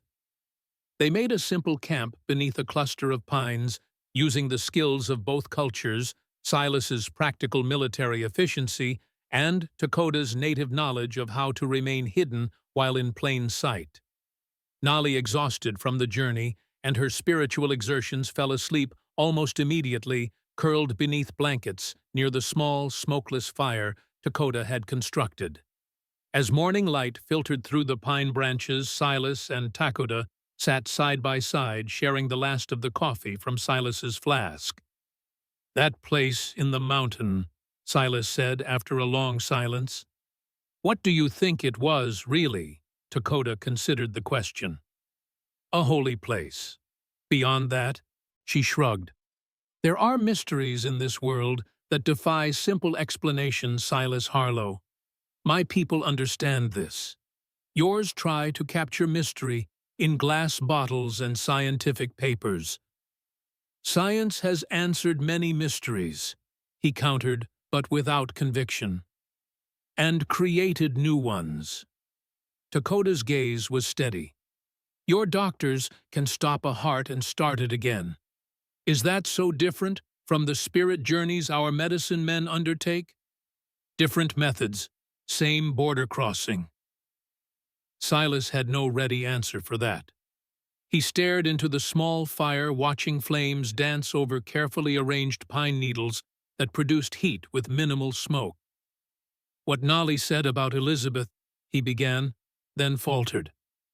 "You want to know if it's true?" Dakota's voice was gentle. "If your wife's spirit truly walks beside you." "I want to know if I'm losing my mind," he admitted, "seeing things that aren't there because I wish they were." The mind is a powerful thing. It can create illusions to protect itself from pain. She studied his face. "But that doesn't mean all visions are illusions." "How do you tell the difference?" "You don't, not with certainty." She set down her cup. "But consider this. If Elizabeth's spirit truly watches over you, would knowing this bring you peace or pain?" Silas considered the question honestly. "Both, I think. Peace to know she's not simply gone. Pain to be reminded of what I've lost." "Then perhaps the question isn't whether it's true, but whether the truth serves life or death." Dakota's gaze was compassionate. "Some mysteries are better left unexplored until we're ready for their answers." They fell silent again, the weight of unspoken thoughts hanging between them. In the distance, a hawk circled against the pale morning sky, free and solitary. "You should sleep," Dakota said finally. "I'll keep watch." "Wake me in 4 hours," Silas instructed, already settling onto his bedroll. "We'll need to move again by dusk." As he drifted toward sleep, exhaustion finally claiming him, Silas thought he felt a familiar touch on his cheek, gentle, loving, like a blessing. Elizabeth, or just the mountain breeze. In his last conscious moment, he decided it didn't matter. The comfort was real, regardless of its source. Silas woke to the sound of quiet conversation. For a moment, still caught in the haze between sleep and wakefulness, he thought he heard Elizabeth's voice, that gentle lilt he'd fallen in love with during long nights tending the wounded. Then clarity returned, and he recognized Dakota's deeper tones speaking softly in the Crow language. He opened his eyes to find the sun high overhead, its light filtering through pine branches in dappled patterns. He had slept longer than the 4 hours he'd specified, much longer, judging by the quality of light. Sitting up, he spotted Dakota and Nolly seated by the small fire which had been carefully maintained. They were engaged in what appeared to be a lesson of some kind, with Dakota demonstrating a series of hand gestures that Nolly mimicked with serious concentration. "You let me oversleep," Silas said, his voice rough with rest. Dakota looked up, unapologetic. "You needed it, and there's been no sign of pursuit. Still, we agreed on 4 hours." He stood stretching, muscles stiff from riding and cold. "What time is it? Midday or close to it?" Dakota handed him a cup of water. "We have time yet before we need to move." Silas drank deeply, realizing how thirsty he was. "What were you teaching her?" "Old signs, ways to speak with spirits." Dakota's expression was thoughtful. "Nolly has the sight, but lacks control. She sees too much all at once. It overwhelms her." "Like trying to hear one voice in a crowded room," Silas suggested. "Exactly so." Dakota seemed pleased by his understanding. "These signs help focus her attention, like closing one eye to aim a rifle." Nolly looked up at Silas, then made a deliberate gesture, fingers to her eyes, then extending outward toward him. "What does that mean?" he asked. "I see you," Dakota translated, "not just with her eyes, but with her spirit. It's a sign of respect." Moved by the simple ceremony, Silas returned the gesture as best he could. Nolly smiled, a rare luminous expression that transformed her solemn face into that of an ordinary child, if only for a moment. They shared a simple meal of jerky and dried berries, conserving their supplies for the journey ahead. As they ate, Silas studied the valley that had provided their refuge, a natural fortress with steep cliffs on 3 sides and the hidden tunnel entrance on the fourth, an easier place to defend than his cabin had been. "I've been thinking," he said finally. "This place, it's defensible hidden. Maybe we should stay at least for a few days. Let Blackwood's men waste their time searching elsewhere." Dakota considered the suggestion. It has merit, but also risk. If they find the tunnel entrance, we'd have warning, and the advantage of higher ground. Silas gestured to the cliff tops surrounding them. Perfect positions for a marksman. "You're thinking like a soldier again," Dakota observed. "Because we're in a war whether we chose it or not." Silas met her gaze directly. "At least here we can choose the battlefield." After a thoughtful pause, Dakota nodded. "Very well, we stay for now, but we prepare for quick departure if needed." With the decision made, they set about making the valley more secure and comfortable. Silas scouted the perimeter, identifying potential escape routes and defensive positions. Dakota and Nolly gathered additional firewood and fresh pine boughs for bedding. By late afternoon, they had established a camp that was both functional and well concealed from casual observation. As dusk approached, bringing with it a sharp drop in temperature, they gathered around the fire for another simple meal. The day's activities had created a comfortable familiarity between them, a sense of shared purpose that bridged their cultural differences. "May I ask you something?" Silas said, as they finished eating. The question had been forming in his mind all day, growing from the seed planted during their exploration of the ancient site within the mountain. "Of course," Dakota set aside her plate, giving him her full attention. "Blackwood, you said he believes there's a door between worlds, that Nolly is somehow a key to opening it." He hesitated. "Do you believe such a thing is possible?" Dakota was silent for a long moment, considering her response. "I believe there are places where the boundary between worlds grows thin. Places like the chambers we found in the mountain." She glanced at Nolly, who was listening intently. "And I believe there are people like Nolly who can see through that boundary more clearly than others. But actually, crossing it, a living person entering the realm of the dead, our legends speak of medicine men who journeyed to the spirit world and returned, but such journeys were of the spirit, not the body." Dakota's expression grew troubled. "What Blackwood seeks is different. A physical doorway, a way to cheat death itself. And he thinks Nolly can provide this. He thinks her abilities can be harvested somehow, used to create this doorway." Disgust colored Dakota's voice, as if a child's sacred gift could be cut out and studied like an organ in one of your anatomy books. Silas felt a chill that had nothing to do with the evening air. "That's monstrous." "Yes, and driven by fear, the fear of a man who cannot accept the natural order of life and death." Dakota's gaze returned to the fire. "He is dying, you know. Consumption like his wife before him. That is what drives his desperation." The revelation cast Blackwood's actions in a new light, not excusing them, but explaining the frantic quality of his pursuit. A dying man, clutching at any chance of survival, no matter how remote or unethical.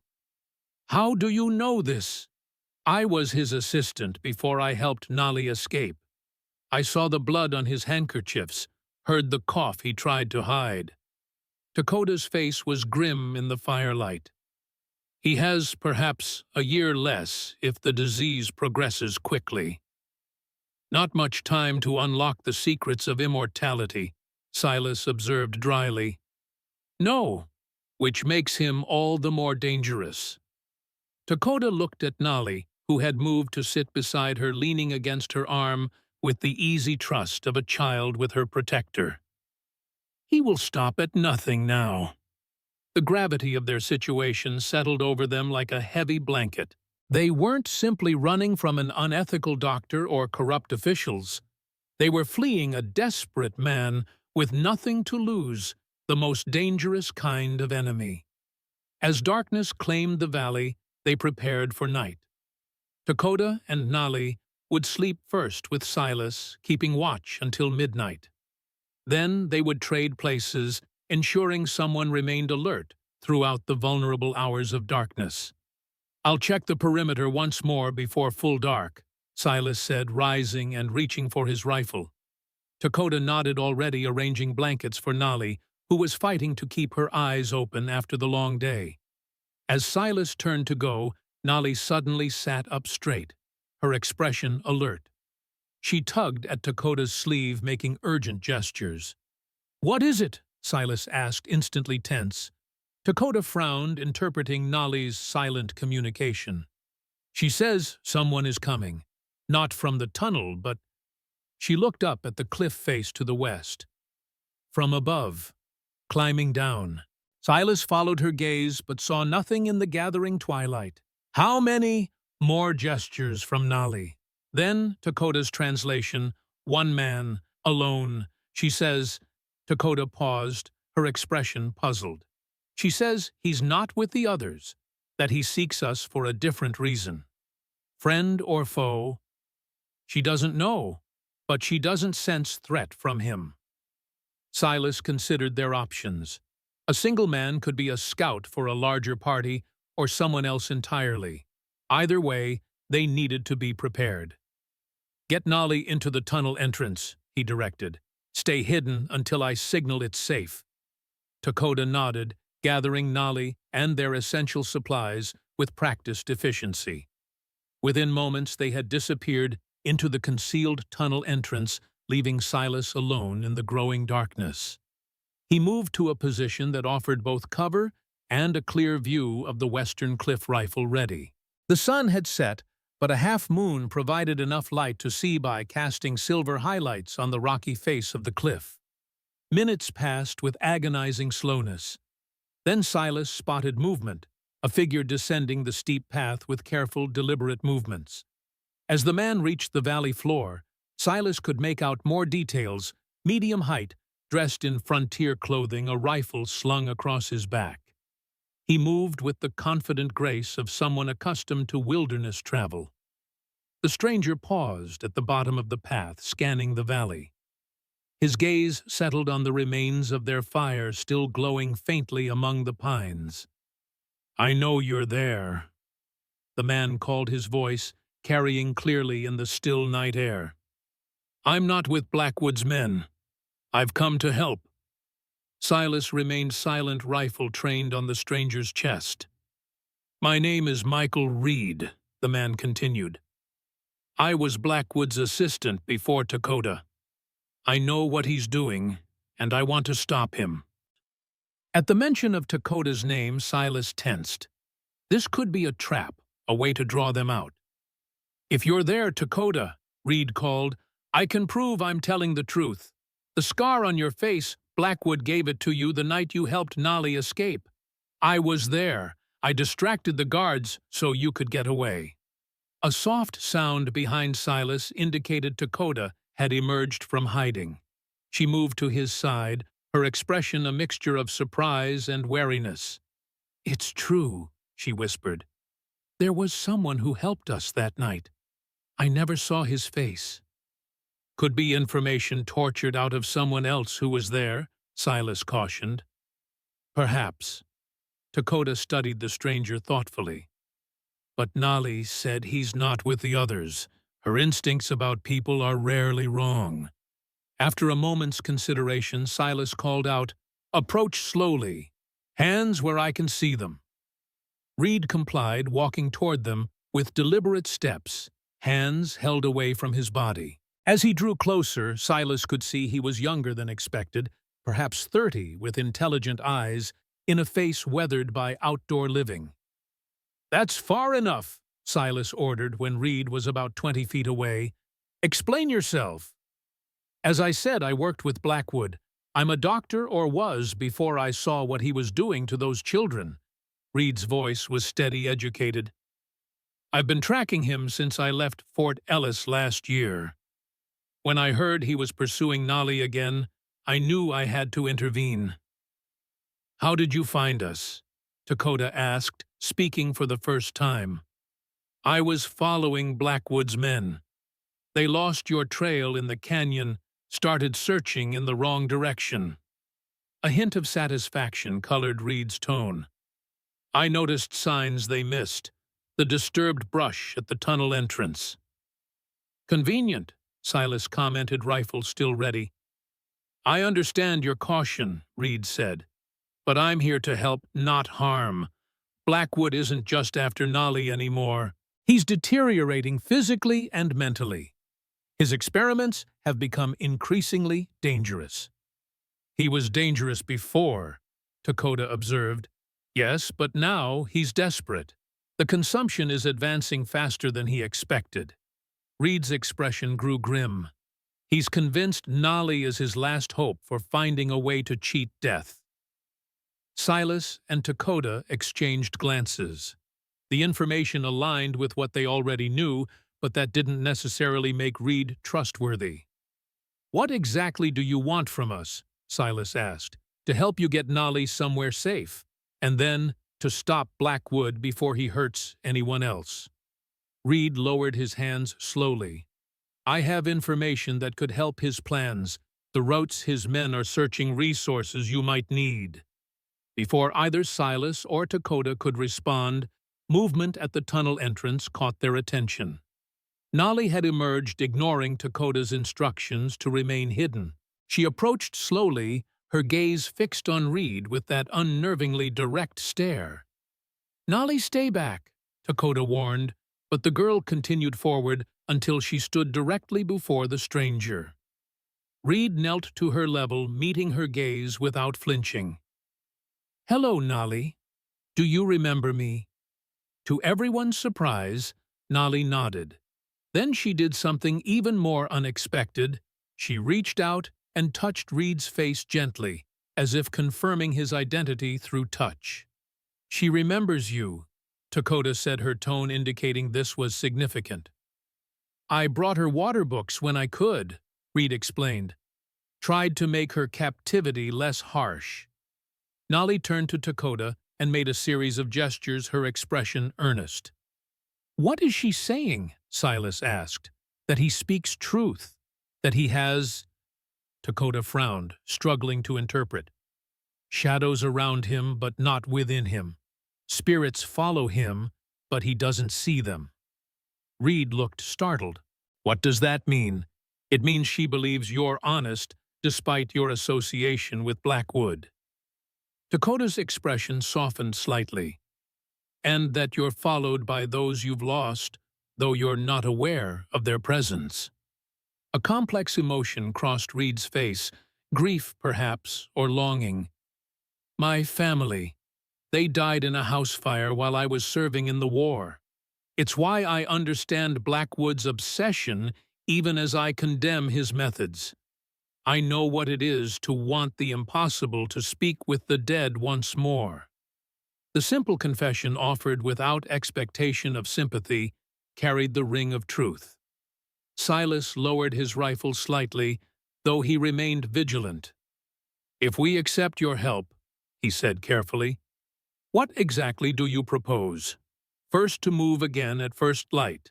Blackwood's men will eventually find this valley, even if they've been temporarily misdirected. Reed glanced around the small camp. I know a place about 20 miles north, an abandoned mining operation in a box canyon, defensible with multiple escape routes. And then, Dakota pressed, then we gather evidence of Blackwood's crimes enough to bring to the territorial governor or federal authorities. Reed's expression hardened. What he's done goes beyond unethical medicine. It's murder-kidnapping violation of treaty rights. With the right evidence, he could be stopped permanently.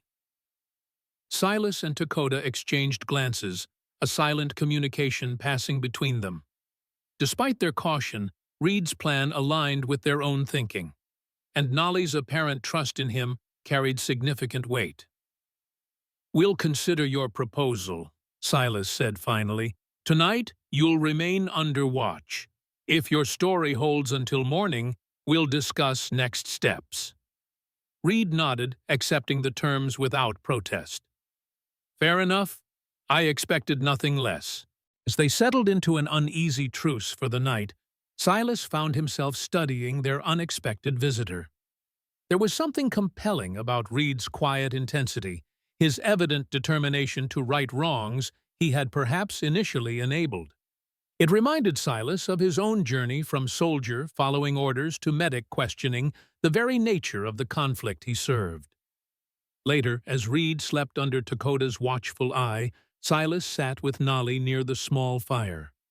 The girl seemed unusually animated, her hands occasionally moving in those graceful gestures that constituted her primary form of communication. "She's trying to tell you something," Dakota observed, keeping her voice low. "What?" "That the boundary is thinning." Dakota's expression was troubled. "Between our world and the spirit world, she feels it like a change in air pressure before a storm. Because of Blackwood's experiments, perhaps, or perhaps something else entirely." Dakota glanced at the sleeping form of Reed. "His arrival may not be coincidence. In the old stories, when the boundary between worlds grows thin, messengers appear to guide those who must take action." Silas wanted to dismiss such notions as superstition, but after what he'd witnessed in recent days, he found himself less certain of his rationalist convictions. "You think Reed is some kind of spiritual messenger. I think none of this is happening by chance. You finding Nolly, our escape through the ancient site, Reed finding us." Dakota's gaze was steady. "We are being drawn into something larger than ourselves, Silas Harlow. A battle not just for Nolly's safety, but for the proper order of things. The proper order being that the dead stay dead." There was no mockery in his tone, only genuine inquiry. "That the boundary between worlds remains intact," Dakota corrected gently. "There are things meant to pass through messages, memories, perhaps even souls when their time comes, but not physical beings, not mortal flesh. That is the natural law Blackwood seeks to violate." Silas considered her words, finding in them an echo of his own medical training. The body's systems maintained delicate balances that, when disrupted, led to disease and death. Perhaps the boundary between life and death was simply another such balance, one that extended beyond individual bodies to encompass all existence. "If what you say is true," he said slowly, "then stopping Blackwood isn't just about protecting Nolly. It's about protecting everything." "Yes." Dakota's voice was soft but certain. "That is what we face. That is why we cannot fail." The weight of her words settled over them like a physical presence. Outside their small circle of firelight, the vast wilderness stretched in all directions, filled with unseen forces and ancient mysteries. Somewhere within that darkness, Blackwood and his men continued their pursuit, driven by a desperate fear of the very natural order they threatened to disrupt. And here, in this hidden valley, 3 adults and 1 silent child represented the unlikely defense against that disruption. It seemed impossible, absurd even. Yet, as Silas gazed at Nolly's solemn face, illuminated by firelight, he felt a certainty that transcended rational thought. Some battles chose their warriors, not the other way around. This, it seemed, was one such battle. "We should rest," he said finally. "Tomorrow will bring its own challenges." As he settled into his bedroll for a few hours' sleep, before his watch, Silas found himself listening to the night sounds of the valley with new awareness. The whisper of wind through pine needles, the distant call of a night bird, the soft breathing of his companions, all part of the natural order. the proper balance of things. And somewhere within that tapestry of sound, perhaps the voices of those who had passed beyond, watching and waiting to see if the boundary between their world and his would hold against the desperate ambitions of one dying man. Dawn broke over the hidden valley in ribbons of pale gold and rose, illuminating a world transformed by overnight frost. Every pine needle, every blade of grass glittered as though dipped in diamond dust. Under different circumstances, Silas might have paused to appreciate the beauty. Now he registered it only as improved visibility, a tactical advantage. Michael Reed had proven true to his word through the night, making no suspicious movements, offering information freely when asked. By unspoken agreement, Silas and Dakota had decided to accept his help at least provisionally. "We should move soon," Reed said, accepting a cup of coffee from Dakota. "Blackwood's men will have regrouped by now, expanded their search pattern." "How many men does he have?" Silas asked, checking his rifle for the day's journey.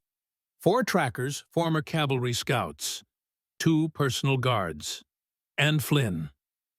Reed's expression darkened at the last name. Flynn. Jonas Flynn, ex-Army, specializes in retrieval, as Blackwood calls it. Reed's voice held controlled anger. "He's the one who actually captures the children for Blackwood's experiments, takes pride in his work." Dakota, who had been helping Nolly prepare for travel, went still at Flynn's name.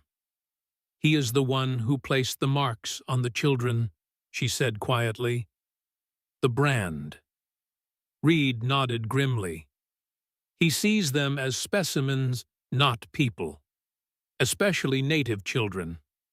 Silas felt a familiar cold anger settle in his chest, the same he'd felt during the war when witnessing cruelty masked as necessity. "This Flynn, he's dangerous. Very. Expert tracker, better shot, no conscience to speak of." Reed set down his coffee. "If Blackwood's men have split up to search, Flynn will be leading one group. He'll be the one to find us eventually. Then we make sure that when he does, it's on our terms." Silas turned to Dakota. "How soon can you be ready?" "We are ready now." She gestured to their minimal belongings already packed and organized for quick departure. They moved out as the sun cleared the eastern ridge, following Reed's lead toward the northern exit of the valley. The horses, rested after their day of relative ease, moved with fresh energy along the narrow game trail that wound up the cliff face. "This box canyon you mentioned," Silas said as they rode. "How far?" "About 15 miles as the crow flies. Longer by trail." Reed pointed northwest. "There's an old mining settlement there, abandoned after the initial silver vein played out. Defensible position, stone buildings, clear sight lines. And you're certain Blackwood doesn't know of it?" "As certain as I can be. It was never officially recorded. The miners wanted to avoid taxation." A hint of dry humor touched Reed's voice. "Their paranoia might save our lives." They traveled steadily through the morning, keeping to high ground, where possible using the dense pine forests for cover. Nolly rode with Dakota, occasionally pointing out directions that seemed to make no sense until they revealed hidden trails or easier passages. Whether this was native knowledge, spiritual guidance, or simply a child's keen observation skills, Silas couldn't say. He found himself less concerned with the source of her insights than their effectiveness. By midday, they had covered significant ground, the terrain gradually changing from steep mountain slopes to a series of descending plateaus. Reed called a brief halt in a sheltered hollow, allowing the horses to rest while they ate a cold meal. "There's something you should know," Reed said as they prepared to continue, "about Blackwood's condition." Hillis looked up from adjusting his saddle. "His consumption, you mean? It's advanced further than Dakota might have realized when she left." Reed's expression was grim. "He's dying more quickly than expected. Weeks now, not months. and it's affecting his mind. How so? Dakota asked. Paranoia, hallucinations, violent mood swings. Reed shook his head. He was always obsessive, but now there's a desperation that makes him truly dangerous. He believes Nolly is his last chance. Last chance for what exactly? Silas pressed. Dakota mentioned opening a doorway between worlds. But what does that actually mean? Reed hesitated clearly, weighing how much to reveal.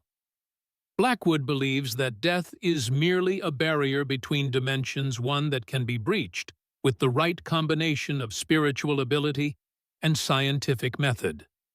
He's convinced that people like Nolly, those who can perceive beyond this barrier, hold the key to physically crossing it. To what end? Immortality. Initially, yes, but his goal has evolved. Reed glanced at Nolly, who was listening intently despite her silence. Now he speaks of bringing others back, specifically his wife, Charlotte. Resurrection. Dakota's voice was flat with disapproval. A violation of natural law. Exactly. Reed nodded. In his more lucid moments, he frames it as scientific breakthrough, the next frontier of human understanding. In his darker ones, he speaks of armies of the returned of ruling over both realms. Silas exchanged a glance with Dakota, seeing his own concern mirrored in her eyes. Madness driven by terminal illness was unpredictable, but madness with resources and loyal followers was genuinely dangerous. How would he even attempt such a thing? Silas asked. Reed's expression darkened further. His latest approach involves harvesting certain parts of the brain from those with spiritual abilities, specifically the pineal gland, which he believes acts as a receiver for communications from beyond. Harvesting. Dakota spoke the word like a curse. You mean cutting open their skulls while they live? Yes. Reed didn't shy from the brutal truth. He's done it 7 times now. Each child died, of course, and each failure drove him to more extreme methods. A heavy silence fell over the group, broken only by the soft nickering of horses and the distant cry of a hawk. We need to move, Silas said, finally, his voice hard with renewed purpose. The sooner we reach this canyon, the sooner we can prepare for what's coming. They rode harder through the afternoon, pushing themselves and their mounts with the urgency of Reed's revelation driving them. The terrain grew increasingly rugged, with narrow passes and steep descents that required careful navigation. By late afternoon, storm clouds had gathered on the western horizon, promising rough weather by nightfall. There, Reed said eventually, pointing to a narrow cleft in a towering wall of reddish stone ahead. The entrance to the canyon, another hour, maybe less. As they approached the entrance, Nolly suddenly stiffened in Dakota's arms. She tugged urgently at Dakota's sleeve, making a series of quick gestures. What is it? Silas asked, noting the alarm in the girl's expression. Dakota frowned, interpreting. She says we're being watched, not just by the living. Reed looked confused. What does that mean? It means this place has history, Dakota replied. Death has walked here before. The mining settlement, Silas suggested. There must have been accidents, violence. More than that, I think. Dakota studied the canyon entrance with new wariness. Nolly senses many spirits, not just a few. Despite the ominous warning, they had little choice but to proceed. The storm was advancing quickly now, the light fading as clouds swallowed the late afternoon sun. They needed shelter before the deluge began. The canyon proved to be a natural fortress, narrow at its mouth, then widening into a roughly circular valley, perhaps half a mile across. Stone cliffs rose on all sides, their layered faces revealing the geological history of the region in bands of red, gold, and umber. At the far end, built against the cliff wall, stood the abandoned mining settlement, a cluster of stone buildings surrounding what appeared to be the entrance to a mine shaft. "Perfect defensive position," Silas commented as they rode toward the structures. "Only one way in or out." "Not quite," Reed corrected. "There's a secondary exit, a tunnel the miners dug through the northern cliff. It comes out about 2 miles away in a wooded ravine. Insurance against cave-ins blocking the main entrance." They reached the settlement as the first heavy drops of rain began to fall. The buildings, though, weathered by time and elements, remained largely intact, a testament to the sturdy construction of their anonymous builders. The largest structure, presumably once the mining office, would serve as their main shelter. As they dismounted and began unloading their gear, Silas noticed Nali's evident discomfort. The girl kept close to Takoda, her dark eyes constantly scanning the surrounding cliffs and buildings as though tracking invisible movements. "She doesn't like this place," he observed quietly to Takoda. "No, too much death lingers here." Takoda placed a protective hand on Nali's shoulder. "But we have little choice now. The storm comes." As if summoned by her words, the skies opened. Rain poured down in sheets, turning the canyon floor to mud within minutes. They hurried to complete their unloading, then led the horses to a lean-to structure that had once served as a stable. Inside the main building, Reed worked to start a fire in the stone hearth, while Silas checked the structural integrity of their shelter. Despite years of abandonment, the roof remained sound, with only minor leaks that could be easily managed. The interior consisted of a large central room with a stone fireplace and 3 smaller chambers branching off adequate space for their small group. "We should be safe here at least through the night," Silas said, returning to the main room where Takoda was laying out their damp bedrolls near the newly kindled fire. "In the morning, we can better assess our defensive options." Reed nodded agreement. "The rain works in our favor. It will wash away any tracks we left slow Blackwood's men if they're in the area." "Unless they were already following us," Takoda pointed out. "In which case, they may know exactly where we are." The possibility hung in the air, unavoidable but unproductive to dwell upon. They had made their best choice under the circumstances. Now they could only prepare for whatever came. As night fell and the storm raged outside, they shared a meager meal and discussed plans for the coming days. Reed provided detailed information about Blackwood's methods, his men's tactics, and potential weaknesses they might exploit. Silas contributed his military experience, suggesting defensive arrangements and escape protocols. Takoda offered insights about the terrain and alternative routes should they need to flee again. Throughout their discussion, Nali remained unusually agitated. She paced the room occasionally, stopping to stare at empty corners or doorways as though seeing things invisible to the others. Finally, she approached Silas and tugged at his sleeve, her expression urgent. "What is it?" he asked gently. Instead of making her usual gestures to Takoda for translation, Nali surprised them all by grabbing a stick from the kindling pile and beginning to draw on the earthen floor. With quick, precise movements, she sketched a rough map of the canyon, then added several X marks at specific locations. "She's showing us something," Reed observed, kneeling for a better view. Nali continued drawing, adding stick figures at each X location, then lines connecting them to the mining settlement. Finally, she drew a larger figure approaching from the canyon entrance, surrounded by smaller figures. "Blackwood," Takoda translated. "And his men. She's showing us they're coming." "When?" Silas asked, directing the question to Nali. The girl pointed to the rough map, then upward, then made a sleeping gesture. "Tomorrow night," Takoda interpreted. "She sees them arriving after dark tomorrow." Reed looked skeptical. How could she possibly know that?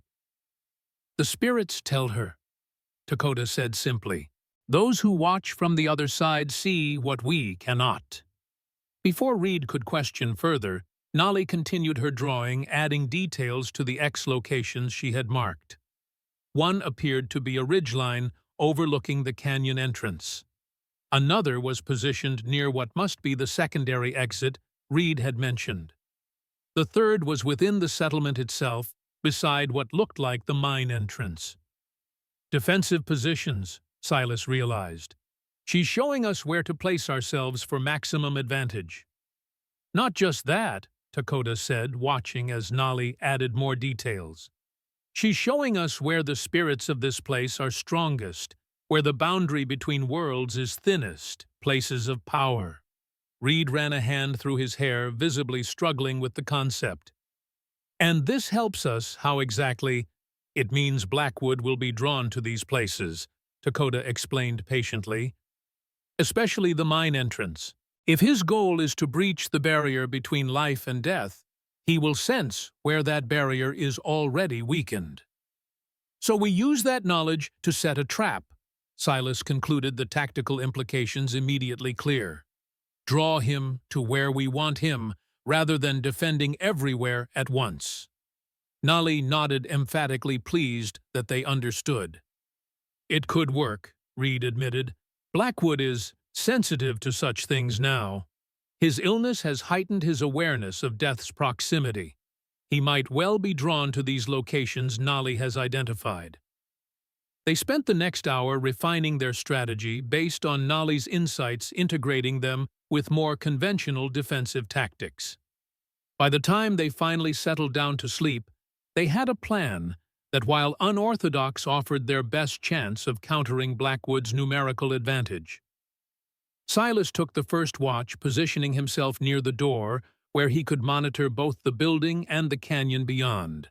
The storm continued, unabated lightning occasionally illuminating the landscape in stark, momentary clarity.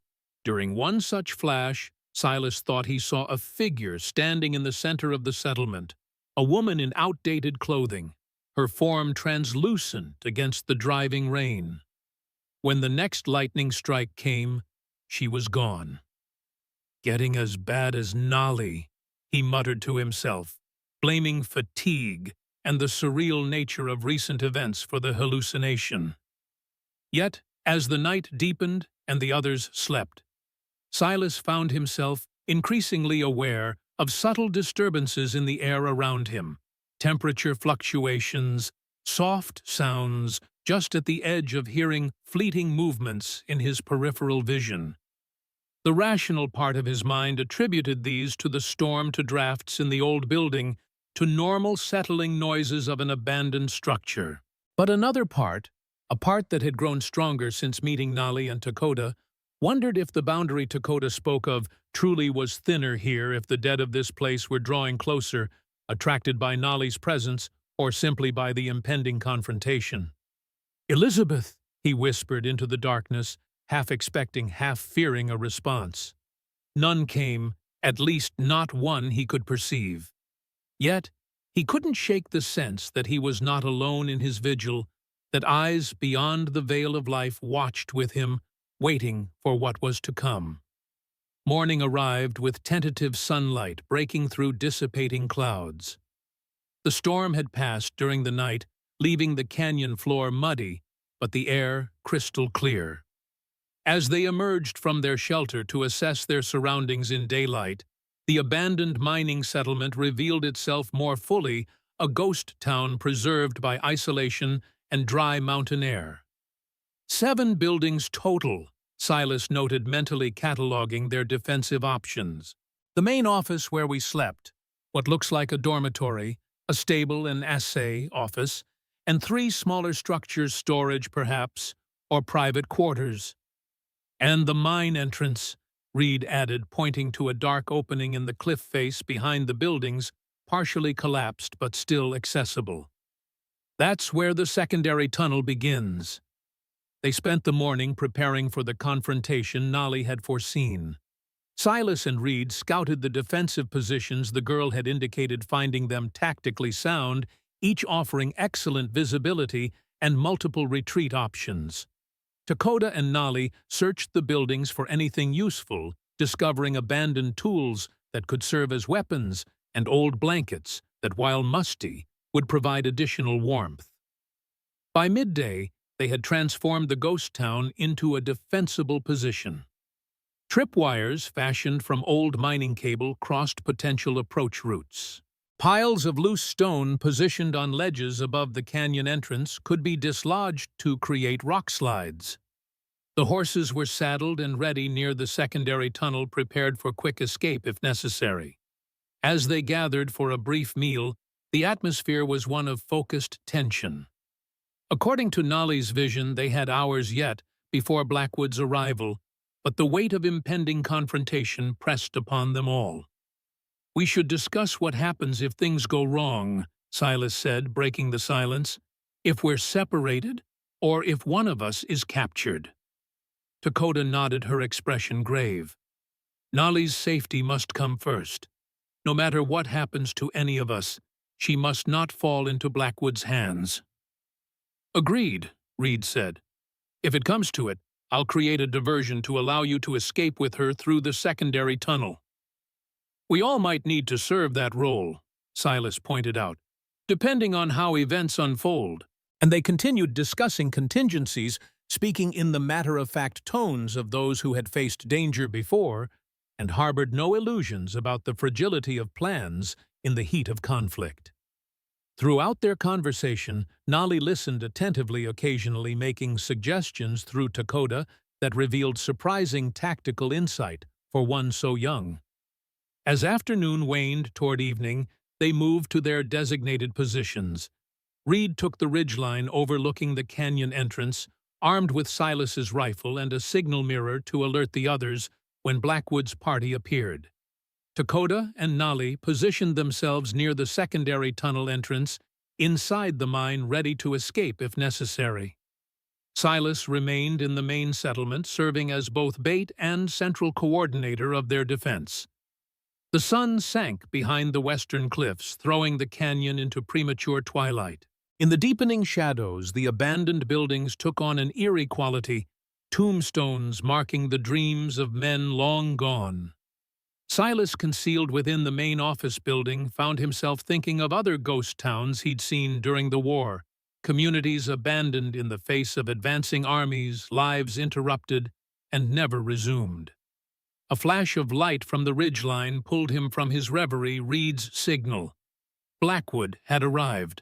Silas moved to the window, keeping to the shadows as he peered toward the canyon entrance. At first, he saw nothing.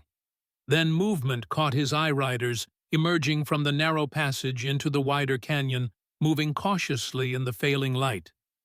He counted 7 figures. Blackwood himself would be the central rider, the others positioned to protect him. They advanced slowly, clearly wary of ambush.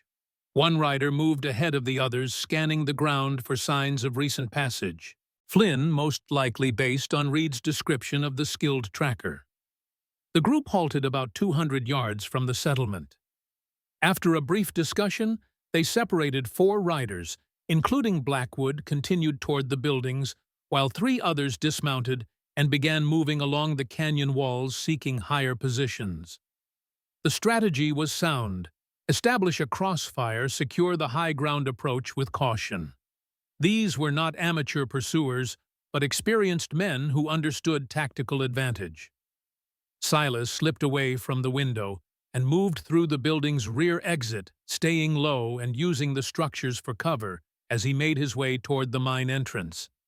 The plan relied on drawing Blackwood to the mine shaft, where the thinned boundary Nolly had identified might be used to their advantage. He reached the mine entrance just as dusk surrendered to full darkness. Inside, dimly illuminated by a small shielded lantern, Dakota and Nolly waited. "They've arrived," Silas reported quietly. 7 men as expected. They've split their forces, 4 approaching the settlement, 3 taking positions on the canyon walls. Dakota nodded, her face solemn in the lantern light. "Nolly says the spirits are gathering. They sense what Blackwood intends. Can they help us?" The question felt strange on Silas's tongue, a rational man asking for supernatural assistance. Yet after all, he'd witnessed, it seemed a perfectly reasonable inquiry. Not directly. They cannot affect the physical world as we know it. Dakota glanced at Nali, who was watching the darkness beyond the lantern's glow with intense concentration. But they can create disturbances, confusion in the minds of the living, especially those sensitive to their presence. Like Blackwood. Yes, his illness, his obsession, they have opened him to influences from beyond. Dakota's expression hardened. A weakness we must exploit. A soft sound from the mine entrance alerted them to Reed's arrival. He slipped into the lantern light, breathing hard from his quick descent from the ridgeline.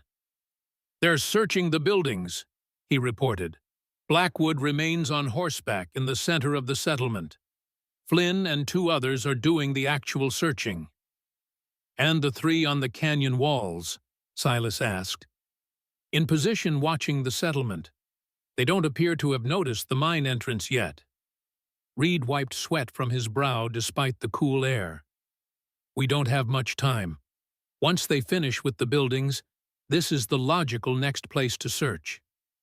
Silas nodded, mind racing through their options. "We proceed as planned. I'll create a distraction to draw Blackwood's attention specifically to the mine. You 2 get Nali to the secondary tunnel and out. And leave you to face them alone." Dakota's tone made her opinion of this variation clear. "I'll follow once you're safely away," Silas assured her. "But someone needs to ensure they focus on the mine entrance rather than tracking you through the secondary tunnel." Before Dakota could protest further, a commotion erupted from the direction of the settlement shouts, then a single gunshot. "They've found something," Reed said, tensing. Moments later, a voice called out unnaturally loud in the canyon's acoustics. "We know you're here. Bring the girl out, and the rest of you can walk away." Silas recognized the calculated lie of a man who had no intention of letting anyone walk away. "That's my cue," he said, checking his revolver. "Get ready to move when you hear the signal." "Silas," Dakota caught his arm as he turned to go. "Be careful. These men have no honor." He met her gaze in the dim light, finding concern there that went beyond mere alliance of convenience. "I know. I'll be right behind you."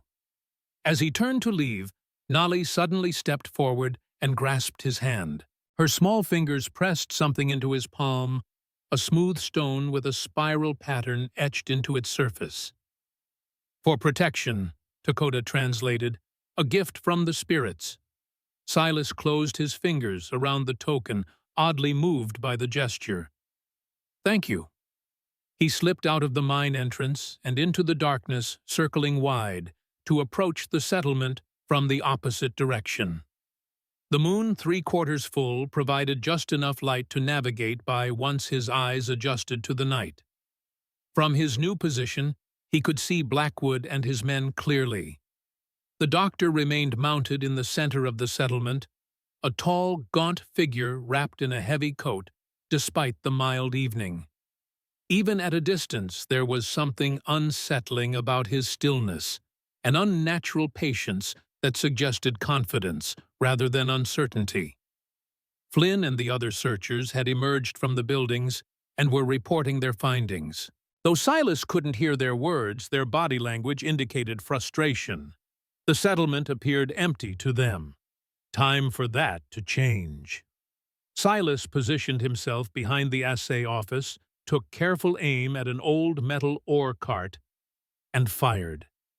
The sound echoed through the canyon like thunder, the bullet striking the cart with a resounding clang that seemed to vibrate through the very stones of the settlement. Instantly, Blackwood's men dropped into defensive postures, rifles raised toward the source of the shot. Only Blackwood himself remained unmoved, his attention now fixed in Silas's direction with laser-like intensity. "That's right," Silas muttered. "Focus on me." He fired again, this time aiming at the ground near Blackwood's horse. The animal shied nervously, but didn't bolt, evidently well trained for combat situations. Blackwood calmed it with a practiced hand, then spoke to Flynn, who immediately began directing the others toward Silas's position. Time to move. Silas retreated quickly, firing once more to maintain their attention, then circled back toward the mine entrance. The route took him perilously close to the settlement, but the darkness and scattered buildings provided adequate cover. As he approached the mine, he caught sight of Flynn, leading 3 men in his direction, while Blackwood and the remaining 2 riders maintained their position in the settlement center. The division of forces was predictable, but effective. Flynn would flush out the shooter, while Blackwood held the strategic center. Silas reached the mine entrance just ahead of his pursuers. Inside, he found the lantern extinguished and no sign of Dakota Nolly or Reed. Good, they had followed the plan, making their way to the secondary tunnel while he created the distraction. Now for the next phase. Silas positioned himself just inside the mine entrance, concealed behind a support beam, but visible enough to be spotted by careful searchers. When Flynn's silhouette appeared against the night sky, Silas deliberately scraped his boot against stone, creating a sound too deliberate to be accidental. "In here," Flynn called to his companions, his voice low but carrying in the stillness. "Spread out. No unnecessary shooting. Blackwood wants the girl alive." Silas waited until the first man entered the mine, then fired a shot into the ceiling. Stone fragments showered down, and the man stumbled back with a curse. Silas used the moment to retreat deeper into the shaft, following the route Dakota had described to the junction where the main tunnel met the secondary escape passage. Behind him, he heard Flynn ordering a more cautious advance. They would proceed slowly now, wary of additional traps or ambushes. That caution would buy precious minutes for the others to escape through the secondary tunnel. Silas reached the junction and paused, listening. No sounds of pursuit yet, but they wouldn't be far behind. He turned toward the secondary tunnel, then froze as a familiar voice echoed through the mine shaft. "I know what you're doing, Mr. Harlow." Blackwood's voice cultured and calm, despite the resonant cough that punctuated his words. "Leading us away from the girl. A noble effort, but ultimately futile." Silas remained silent, calculating. Blackwood shouldn't have known his name. Unless— "Yes, I've had men watching your cabin for some time," Blackwood continued as though reading his thoughts. "Ever since reports of a scarred Indian woman and a silent child reached Fort Ellis. I knew Dakota would seek help, and a reclusive army medic seemed a likely candidate." The revelation sent a chill through Silas. If Blackwood had been watching his cabin, he might have tracked them from the beginning, might even now have men positioned at the secondary tunnel's exit. "What I find most interesting," Blackwood went on, his voice growing closer, "is your involvement, Dr. Reed. I had such hopes for you, a mind open to the possibilities beyond conventional science. Yet, here you are, allying yourself with savages and hermits against the greatest discovery in human history." Reed had been compromised. Whether captured or simply spotted, Blackwood now knew of his presence. The plan was unraveling. Silas weighed his options. Continue to the secondary tunnel and risk walking into an ambush, or return to the main shaft and face Blackwood directly, perhaps creating a new opportunity for the others to escape. The decision was made for him when a flicker of movement caught his eye, a figure approaching from the direction of the secondary tunnel. For a moment, he thought it might be Dakota returning, but as the shape resolved in the dim light, he recognized Flynn's distinctive silhouette. "End of the line, soldier," Flynn said quietly, raising a revolver. "Drop your weapon." Silas assessed his chances. Flynn had the drop on him, and from the sounds behind, Blackwood and his men were closing in from the main shaft. He was trapped. Slowly, he placed his revolver on the ground. "Wise choice," Flynn commented. "The doctor wants words with you before the end." Flynn prodded him back toward the main shaft, where lantern light now illuminated the rough-hewn walls. Blackwood stood waiting, supported by a cane, his tall frame emaciated by illness. Despite his obvious physical deterioration, his eyes burned with unsettling intensity in his gaunt face. "Mr. Harlow," Blackwood greeted him with incongruous politeness. "Thank you for your cooperation. Where are the others?" "Gone," Silas replied. "Well beyond your reach by now," Blackwood smiled thinly. "I think not. My men are positioned at both exits from this canyon. If they had escaped, I would have been informed." He studied Silas with clinical detachment.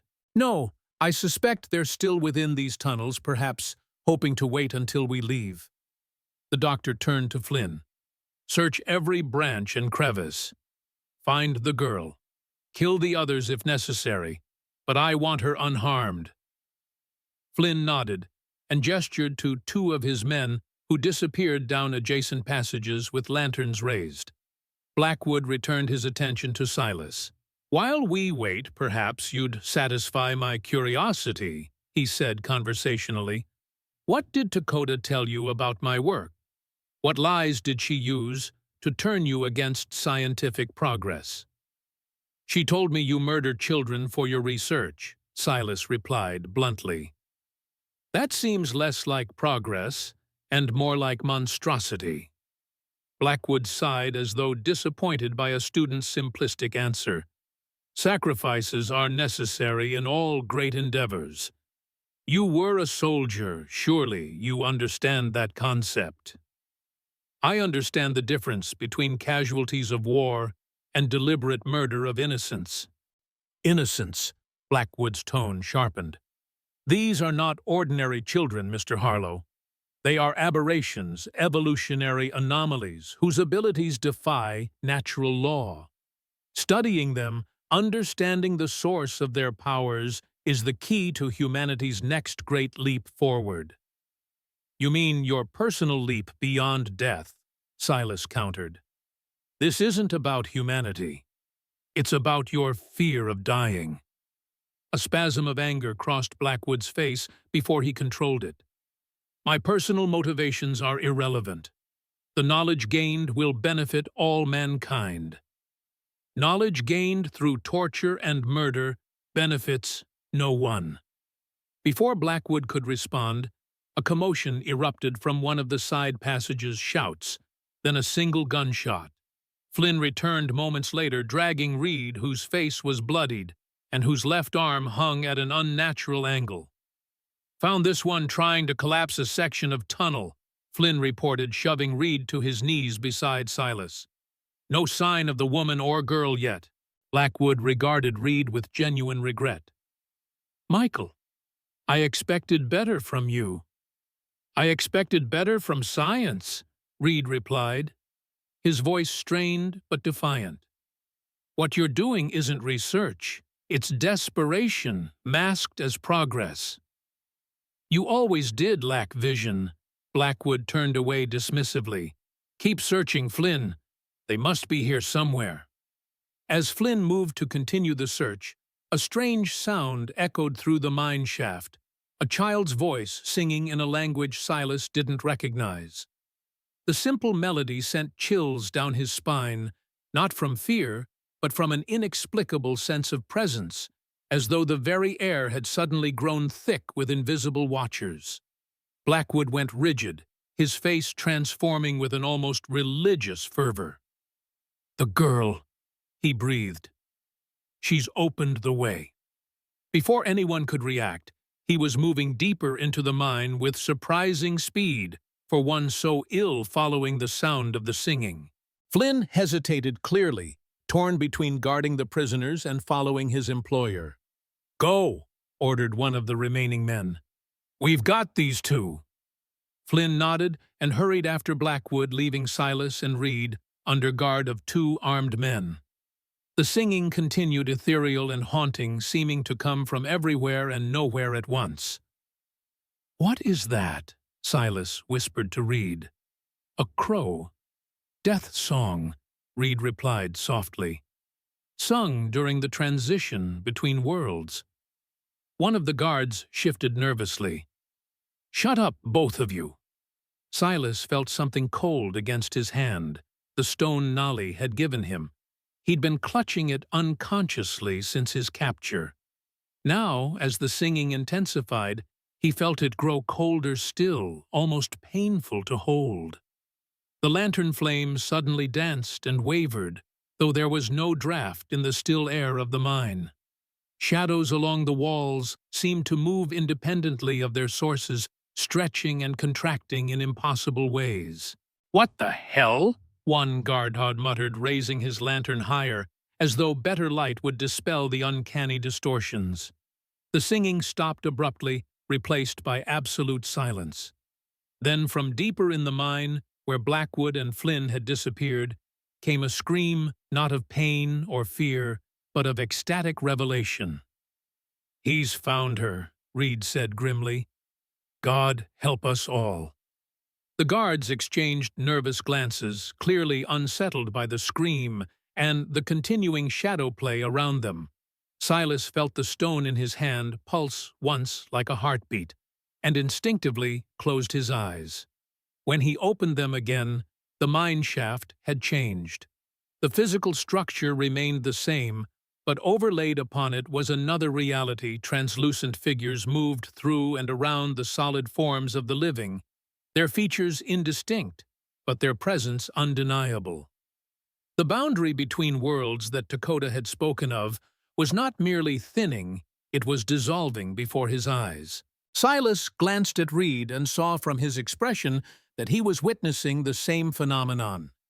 The guards, however, seemed oblivious, though increasingly agitated by some sense of wrongness they couldn't identify. "Now," Silas whispered to Reed, and lunged for the nearest guard. The man was so unnerved by the supernatural disturbances that his reaction came too late. Silas tackled him to the ground, the impact sending the guard's revolver skittering across stone. Reed, despite his injured arm, launched himself at the second guard, using his body weight to knock the man off balance. A chaotic struggle ensued, complicated by the disorienting visual effects of the thinned boundary. Spectral figures passed through the combatants, momentarily distracting both prisoners and guards. Silas managed to subdue his opponent with a well-placed strike to the temple, rendering him unconscious. Reed was faring worse due to his injury, locked in a desperate grapple with the second guard, who was reaching for a knife at his belt. Silas scrambled to help, grabbing the fallen revolver and bringing its butt down hard on the back of the guard's head. The man collapsed, releasing Reed, who fell back against the tunnel wall, breathing heavily. "Thanks," Reed gasped, cradling his broken arm, "though I think our ghost friends were helping too." Silas nodded, having noticed how the guard had repeatedly flinched and misdirected his blows, as though constantly distracted by movements only peripherally perceived. "We need to find Dakota and Nolly before Blackwood does whatever he's planning." They moved deeper into the mine, following the direction Blackwood and Flynn had taken. The supernatural manifestations grew stronger as they progressed, the air colder, the spectral figures more distinct, the boundary between physical and spiritual realms increasingly permeable. They emerged into a large chamber that must have been the heart of the original mining operation.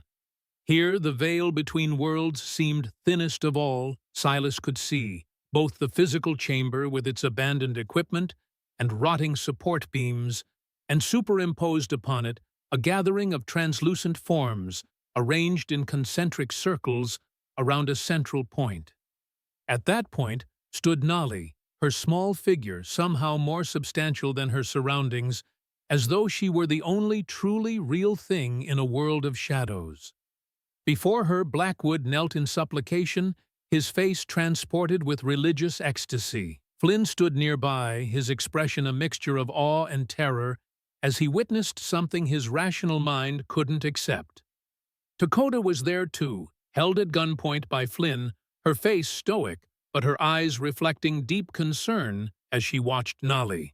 The girl's hands moved in complex patterns, not the sign language she used with Dakota, but something older, more primal gestures that seemed to physically manipulate the barrier between worlds.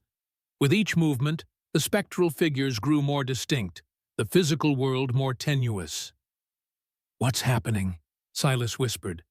Blackwoods forced her to open the way. Reed replied, his voice hushed with dread. "He's getting what he wanted, a doorway between life and death. Can we stop it?" "I don't know. This is beyond my understanding." Before they could decide on a course of action, Blackwood rose to his feet, turning toward Flynn with newfound strength in his emaciated frame. "It's working," he announced, his voice echoing strangely in the chamber. "The barrier thins. Soon we can cross." He gestured to Nolly. "The child is the key. Her abilities create the bridge. Once I understand how I can replicate the process at will." "Doctor," Flynn said uneasily, "this doesn't feel right. Maybe we should—" "Silence," Blackwood's command cracked like a whip. "We stand at the threshold of the greatest discovery in human history. Nothing will stop us now." He turned back to Nolly, who continued her intricate gestures, her expression remote and focused. "Show me the way, child. Show me how to cross." In response, Nolly's movements changed, becoming more fluid, more insistent. The spectral figures began to move, forming a path leading away from the chamber into darkness beyond. At the head of this path stood a figure more distinct than the others, a woman in clothing from another era, her face serene but determined. Blackwood saw her too, his breath catching. "Charlotte," he whispered, "you've come." The apparition made no response, but extended her hand, in what might have been invitation or warning. Without hesitation, Blackwood stepped forward, reaching for the outstretched hand. As his fingers neared the spectral form, a change came over both, the woman growing more substantial, Blackwood more translucent, as though they were meeting halfway between their respective realms. "No!" Reed shouted, breaking the trance-like atmosphere. "Blackwood, stop! You don't understand what's happening." Blackwood turned, his form now ghostly, partially merged with the spiritual plane. "I understand perfectly, Michael. I am transcending the final barrier. Death has no power over those who know its secrets." Flynn, shaken from his paralysis by Reed's shout, raised his weapon. "This has gone too far, Doctor. I didn't sign on for whatever this is."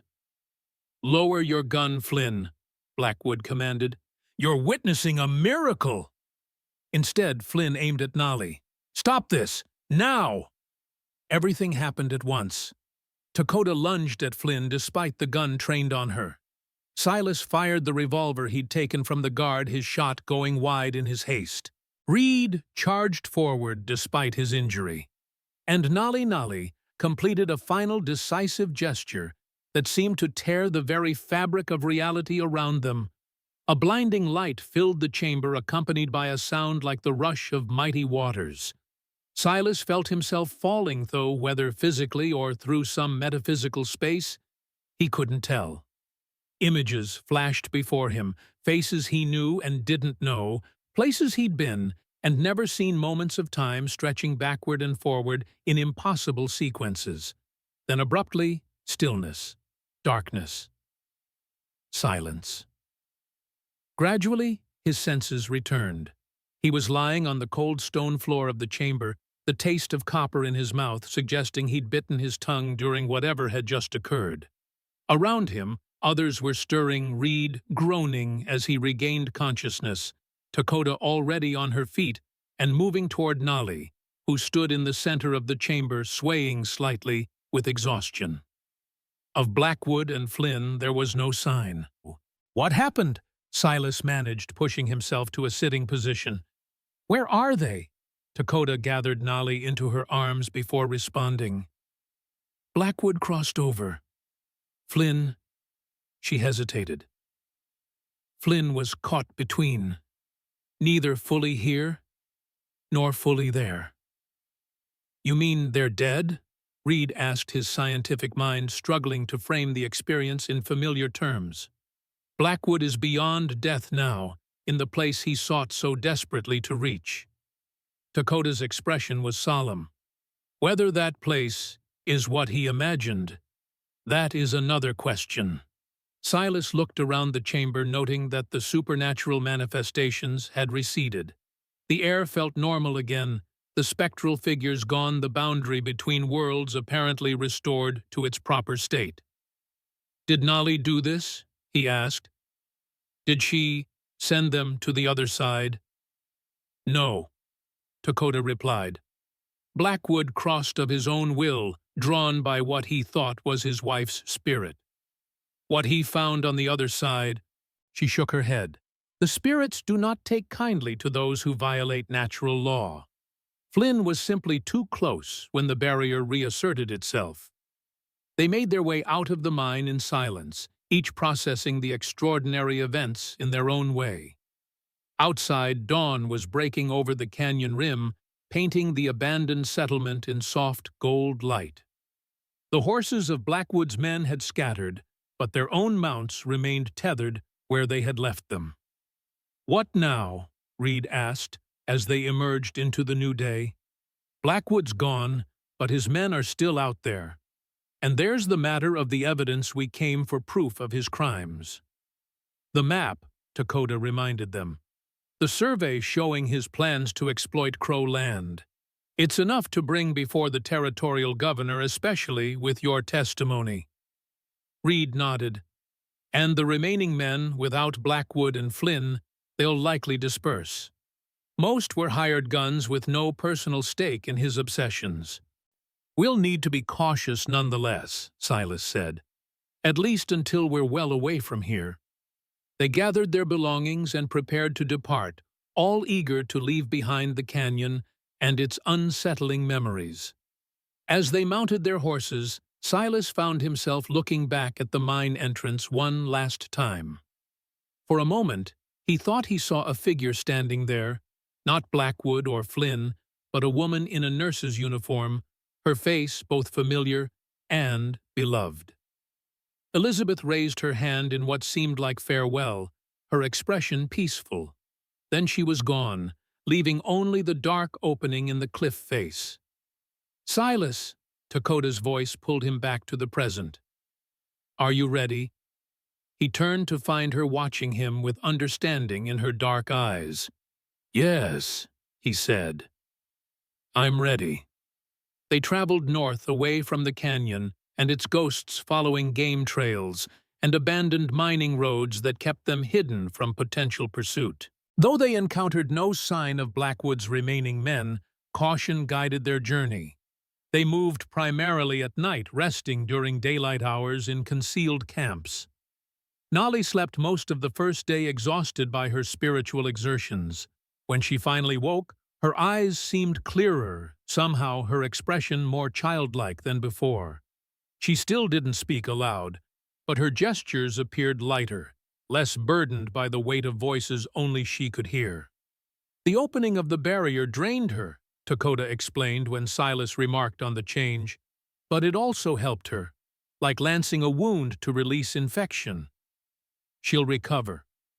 In time, and perhaps with greater control of her abilities, now that she's experienced their full extent. Reed's broken arm required proper attention.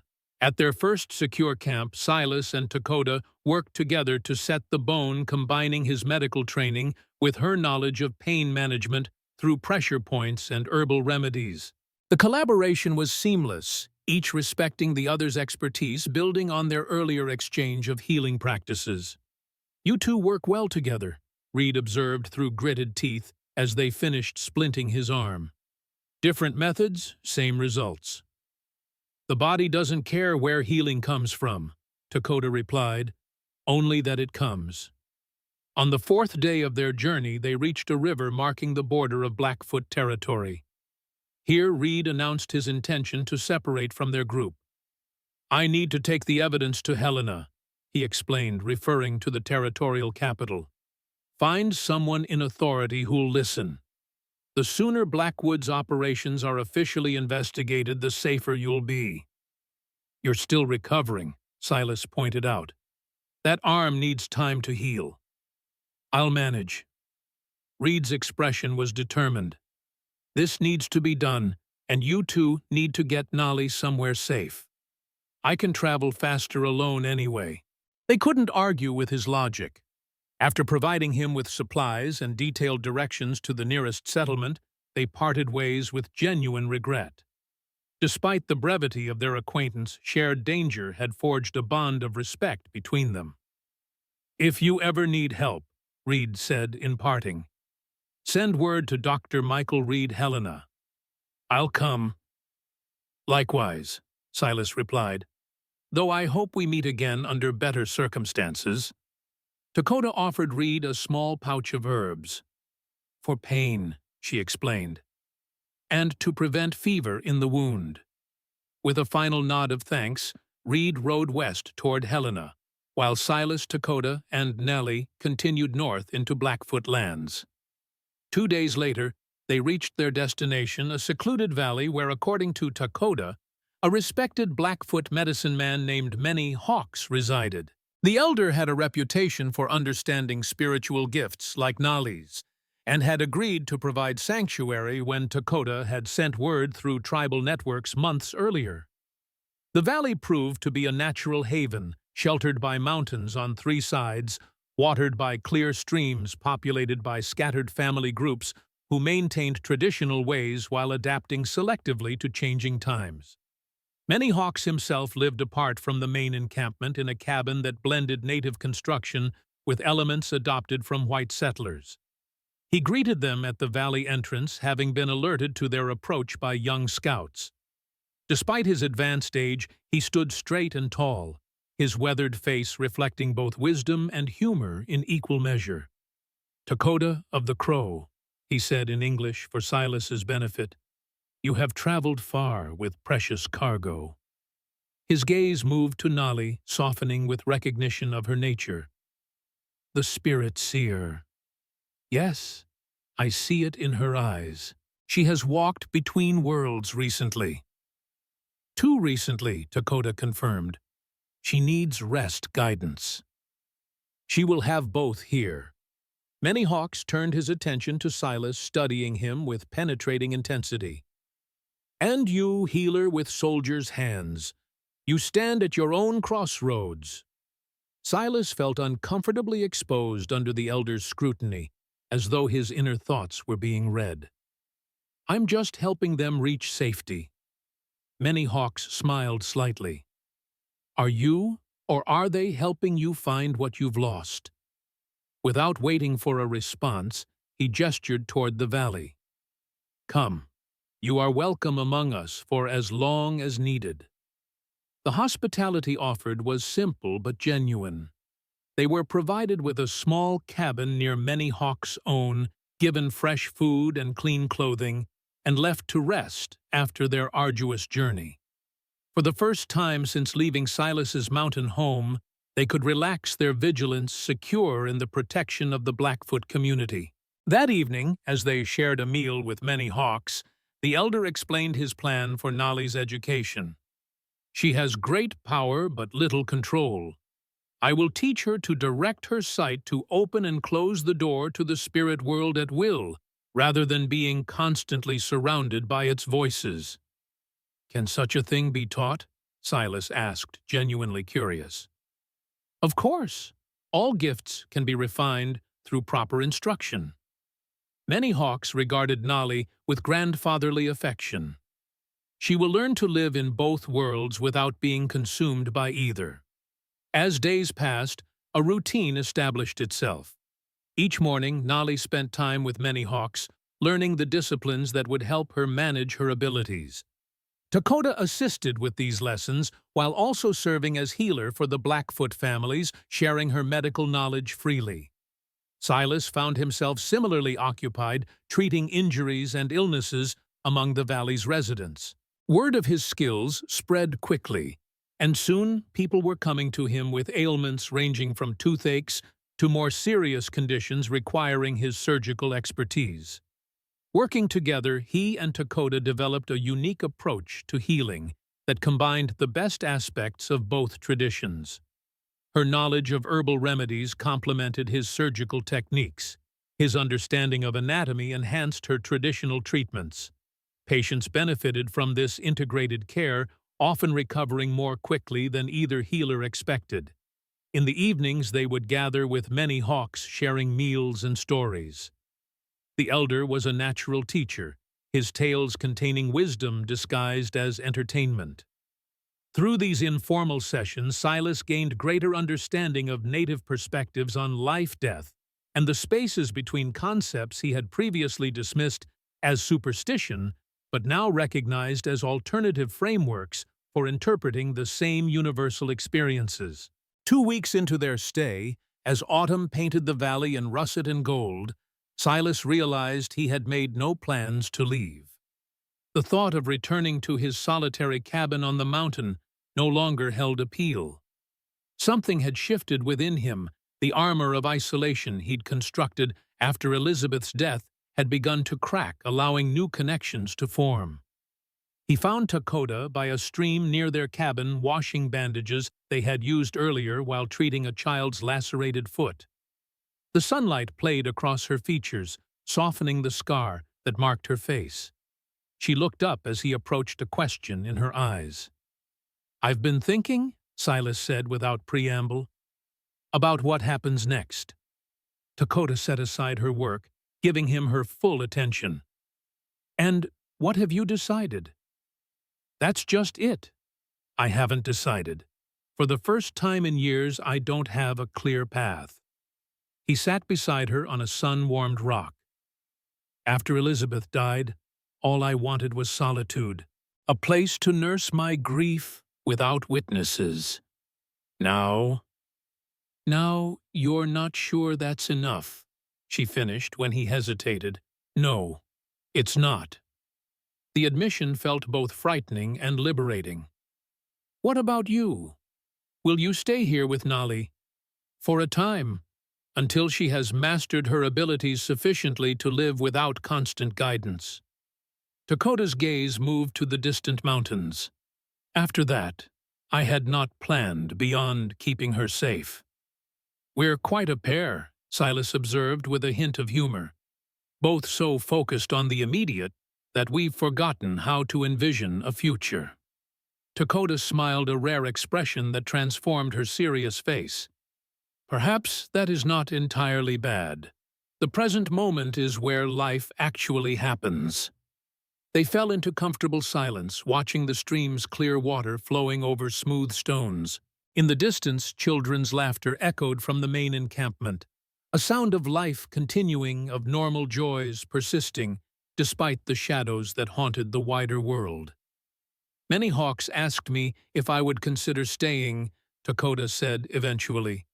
"There is need for a healer with my training, especially as more settlers move into the territory. Someone who understands both worlds." "He asked me something similar," Silas admitted. "Said there's an old trapper's cabin about 5 miles up the valley that could be made habitable with some work." Their eyes met in shared understanding of what remained unspoken, that they could both stay, continuing the partnership that had developed so naturally between them. Neither mentioned the growing personal connection that had evolved alongside their professional collaboration, but its presence hummed in the air between them. "What did you tell him?" Dakota asked. "That I needed time to consider." Silas picked up a stone and turned it in his fingers, feeling its smooth contours. "What about you?" "The same." She reclaimed a bandage from the water, wringing it out with practiced hands. "Nolly has grown attached to this place, and to you." "I've grown attached to her as well." The admission came easily. "To both of you." Dakota looked up, her dark eyes meeting his directly. Is that why you would stay attachment? Partly. Silas considered his next words carefully. But also because I've found purpose here. Not just in healing bodies, but in healing myself, I suppose. Finding a way forward that isn't defined solely by what I've lost. A worthy purpose. Dakota's voice was soft. Loss shapes us, but need not define us forever. In that moment, with the afternoon sun warming their shoulders and the stream singing its eternal song, something shifted between them, an acknowledgement of possibilities neither had allowed themselves to consider during their dangerous journey. I think I will accept Many Hawk's offer, Silas said finally. At least for now. See where this path leads. Dakota nodded a simple acceptance that required no further elaboration. I will do the same. That evening, as they shared their decisions with Many Hawks, the elders seemed unsurprised, but pleased. The spirit world has its own wisdom, he commented. It brings together those who need each other sometimes through strange paths. Nolly, upon hearing they would all remain in the valley, smiled her rare luminous smile and made a series of gestures to Dakota. What did she say? Silas asked. That she saw this coming. Dakota translated amusement, touching her voice. Apparently the spirits told her we would find home here together. Did they now? Silas raised an eyebrow at Nolly, who responded with a solemn nod that barely concealed her satisfaction. Well, far be it from me to argue with the spirit world. The following days took on new purpose as they began establishing more permanent roots in the valley. Silas, with help from several Blackfoot men, started renovating the old trapper's cabin, replacing rotted logs, repairing the roof, building proper furniture. The work was physically demanding, but satisfying. Each improvement, a tangible step toward a future he was gradually allowing himself to imagine. Dakota divided her time between assisting Many Hawks with Nolly's education and developing a more comprehensive healing practice that served both the Blackfoot community and occasional settlers from surrounding areas. Her reputation grew steadily, drawing people who might otherwise have avoided native healers. Through her example, barriers of prejudice began to erode, replaced by respect for results that spoke for themselves. Nolly flourished under Many Hawks' tutelage. Though she still preferred sign language to spoken words, she occasionally surprised them with verbal comments, her voice soft but clear. More significantly, she showed increasing ability to control when and how she interacted with the spirit world, no longer constantly bombarded by voices only she could hear, but able to open herself to them selectively when appropriate. One crisp evening in late autumn, as the first snowflakes began to dust the valley, Silas sat on the porch of his nearly completed cabin. The structure stood on a small rise with a view of both the Blackfoot encampment and the broader valley beyond, not isolated, yet offering the private space he still sometimes needed. The sound of approaching footsteps drew his attention. Dakota emerged from the gathering dusk, wrapped in a blanket against the evening chill. She carried something in her hands, a small bundle wrapped in soft leather. "May I join you?" she asked, pausing at the foot of the porch steps. "Always." Ida shifted to make room on the bench he'd crafted from pine logs. Dakota sat beside him, her warmth a pleasant contrast to the cooling air. For a time, they simply watched the snow fall content, in shared silence. Then she handed him the bundle. "A gift," she said, "for your new home." Silas unwrapped the leather covering to reveal a finely crafted medicine bag decorated with intricate beadwork in patterns he recognized as having special significance in Crow tradition. Inside were small compartments containing various herbs, roots, and mineral elements, a complete healing kit combining elements from both their traditions.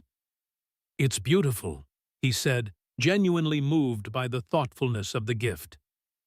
"Thank you." Many Hawk says a healer's tools should reflect the healer's spirit. Dakota's gaze was warm in the fading light. Yours bridges two worlds, as does mine. It seemed fitting. I have something for you as well, Silas admitted, though not as finely crafted. He reached inside of the cabin through the open door and retrieved a small wooden box. I've been working on it in the evenings. Dakota opened the box to find a set of surgical instruments, small, precise tools made from steel, but with handles carved from antler and wood in traditional native designs. Each had been carefully crafted to fit her smaller hands with patterns that reflected elements of Crow symbolism. "You made these?" she asked, clearly surprised. "The metal parts I traded for from a blacksmith who passed through last week. The handles I carved myself." Silas felt uncharacteristically self-conscious. "I remembered how you mentioned standard instruments never quite fit your grip." Dakota ran her fingers over the tools, her expression soft with appreciation. "They're perfect. Truly, Silas. Thank you." The intimate use of his given name, still rare between them, despite all they had shared, warmed him more than any fire could have. In that moment, as snow continued to fall around them, and the valley settled into evening peace, the last barriers between them seemed to dissolve. "Dakota," he said quietly, "I've been thinking about us, about what might be possible."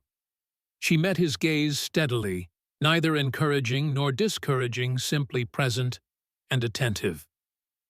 "When Elizabeth died, I thought that part of my life was over," he continued, "that I'd never again feel—" He hesitated, searching for the right words. "Feel connected to another person that way.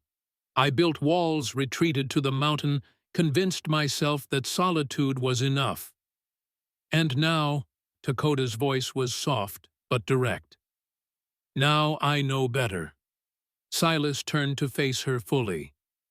"These past months, the danger, the journey, what we witnessed together, they've changed me. You've changed me, shown me that there are different kinds of healing, different paths to wholeness." A small smile touched Dakota's lips. "You have changed me as well. Reminded me that strength can be found in unexpected places, in unexpected people." Silas reached out slowly, giving her time to withdraw if she wished, and took her hand in his. Her fingers were strong, capable, slightly calloused from her work, a healer's hands like his own. "I don't know what this is between us," he admitted, "or what it might become. But I'd like to find out if you're willing." Dakota's fingers tightened around his. "I am willing. More than willing." Her dark eyes held both certainty and vulnerability. "We are neither of us who we were when we first met. Perhaps that is as it should be." As if to seal this new understanding, the snow began to fall more heavily, wrapping them in a curtain of white that separated their small world from everything beyond.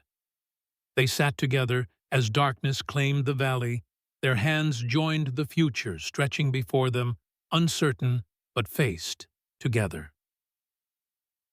1 year later, spring sunshine warmed the valley as Silas completed his morning rounds. He had visited 3 Blackfoot families and 1 settler homestead, treating ailments ranging from a newborn's colic to an elderly man's rheumatism. The saddlebags on his horse contained medicines from both traditions, herbal remedies Dakota had prepared, alongside conventional pharmaceuticals obtained from Helena on his occasional trips to the territorial capital. As he rode toward home, he reflected on the year's changes. The cabin on the rise had expanded to include a proper treatment room where he and Dakota saw patients together. A small garden of medicinal plants flourished beside it, tended by both of them with knowledge shared and enhanced through their partnership. Nolly, now 10, divided her time between studying with many hawks and assisting in their healing practice. Her gift had evolved from burden to blessing, as she learned to control it, able now to communicate with the spirit world when needed, but also to close that door and simply be a child. She spoke more frequently aloud, though sign language remained her preferred method of expression with those she trusted most. News had reached them 3 months earlier of Dr. Vernon Blackwood's official death. According to Michael Reed, who maintained regular correspondence with them, the territorial authorities had declared the doctor deceased after a thorough investigation found no trace of him beyond the abandoned mining settlement. Reed himself had been instrumental in bringing to light Blackwood's unethical experiments and plans to violate Crow Treaty lands, resulting in formal apologies and renewed protection for the affected tribes. Flynn and the other men had similarly vanished, though rumors occasionally surfaced of a strange half-seen figure wandering the mountains near the canyon, neither fully corporeal nor entirely spirit caught between worlds, as Dakota had suggested. Whether truth or campfire tale, the stories served to keep curious settlers away from the ancient site within the mountain. As Silas approached their home, he saw Dakota in the garden harvesting early spring herbs with practiced efficiency. She looked up at the sound of his horse shading her eyes against the sun. The scar on her face had faded somewhat, over the past year no longer angry red, but a silvery line that did nothing to diminish her beauty in his eyes. "Successful round," she called as he dismounted. "All patients improving," he confirmed, leading his horse to the small stable they had built together. "Though Old Bear's cough still concerns me. I've prepared a stronger decoction for him. We can take it together this evening." The easy collaboration still amazed him, sometimes how naturally they had integrated their different approaches to healing, creating something stronger and more effective than either tradition alone. Their personal relationship had developed with similar organic harmony, moving from cautious friendship to deep partnership in gradual, unhurried steps. After tending to his horse, Silas joined Dakota in the garden. Without speaking, she handed him several of the plants she had gathered, which he recognized as ingredients for a pain-relieving salve they had developed together. "Nolly is with many hawks," he asked, sorting the herbs, as they had taught each other. "Yes, he's teaching her a new focusing technique today." Dakota smiled slightly. She was quite excited. Apparently, it involves communication with animal spirits specifically. "Useful knowledge for hunting season," Silas observed with the pragmatism that balanced Dakota's more spiritual perspective. They worked together in comfortable silence for a time, the simple task of preparing medicines as intimate in its way as any embrace. Their hands occasionally brushed each touch, a reminder of the bond that had grown between them, unexpected, but no less precious for its surprise. Later, as afternoon settled into evening, they sat together on the porch of their shared home, watching the valley come alive with the activities of spring. In the distance, Nolly was returning from Many Hawk's cabin, her step light, her face animated, as she spoke with 2 Blackfoot children who had become her friends. "She's happy," Silas observed, "truly happy, not just surviving." "As are we all," Dakota replied, her hand finding his in the space between their chairs. "We have built something good here, Silas Harlow." "We have." He turned to look at her, still sometimes amazed by the journey that had brought them together. "Though I never imagined this would be my path." "The best paths are often those we don't plan." Dakota's expression was serene in the golden light. "The spirits guided us here for a reason." Once he might have gently contested such a statement, offering more rational explanations for the sequence of events that had led to their current life. Now, having witnessed what he had, having experienced the thinning of boundaries between worlds, he found himself more open to possibilities beyond rational understanding. "Perhaps they did," he agreed. Or perhaps it was simply that 3 wounded souls recognized in each other the possibility of healing. "Is there a difference?" Dakota asked with quiet wisdom. Silas considered this, watching as Nolly approached their home, her face brightening at the sight of them waiting for her. "No," he said finally. "I don't suppose there is."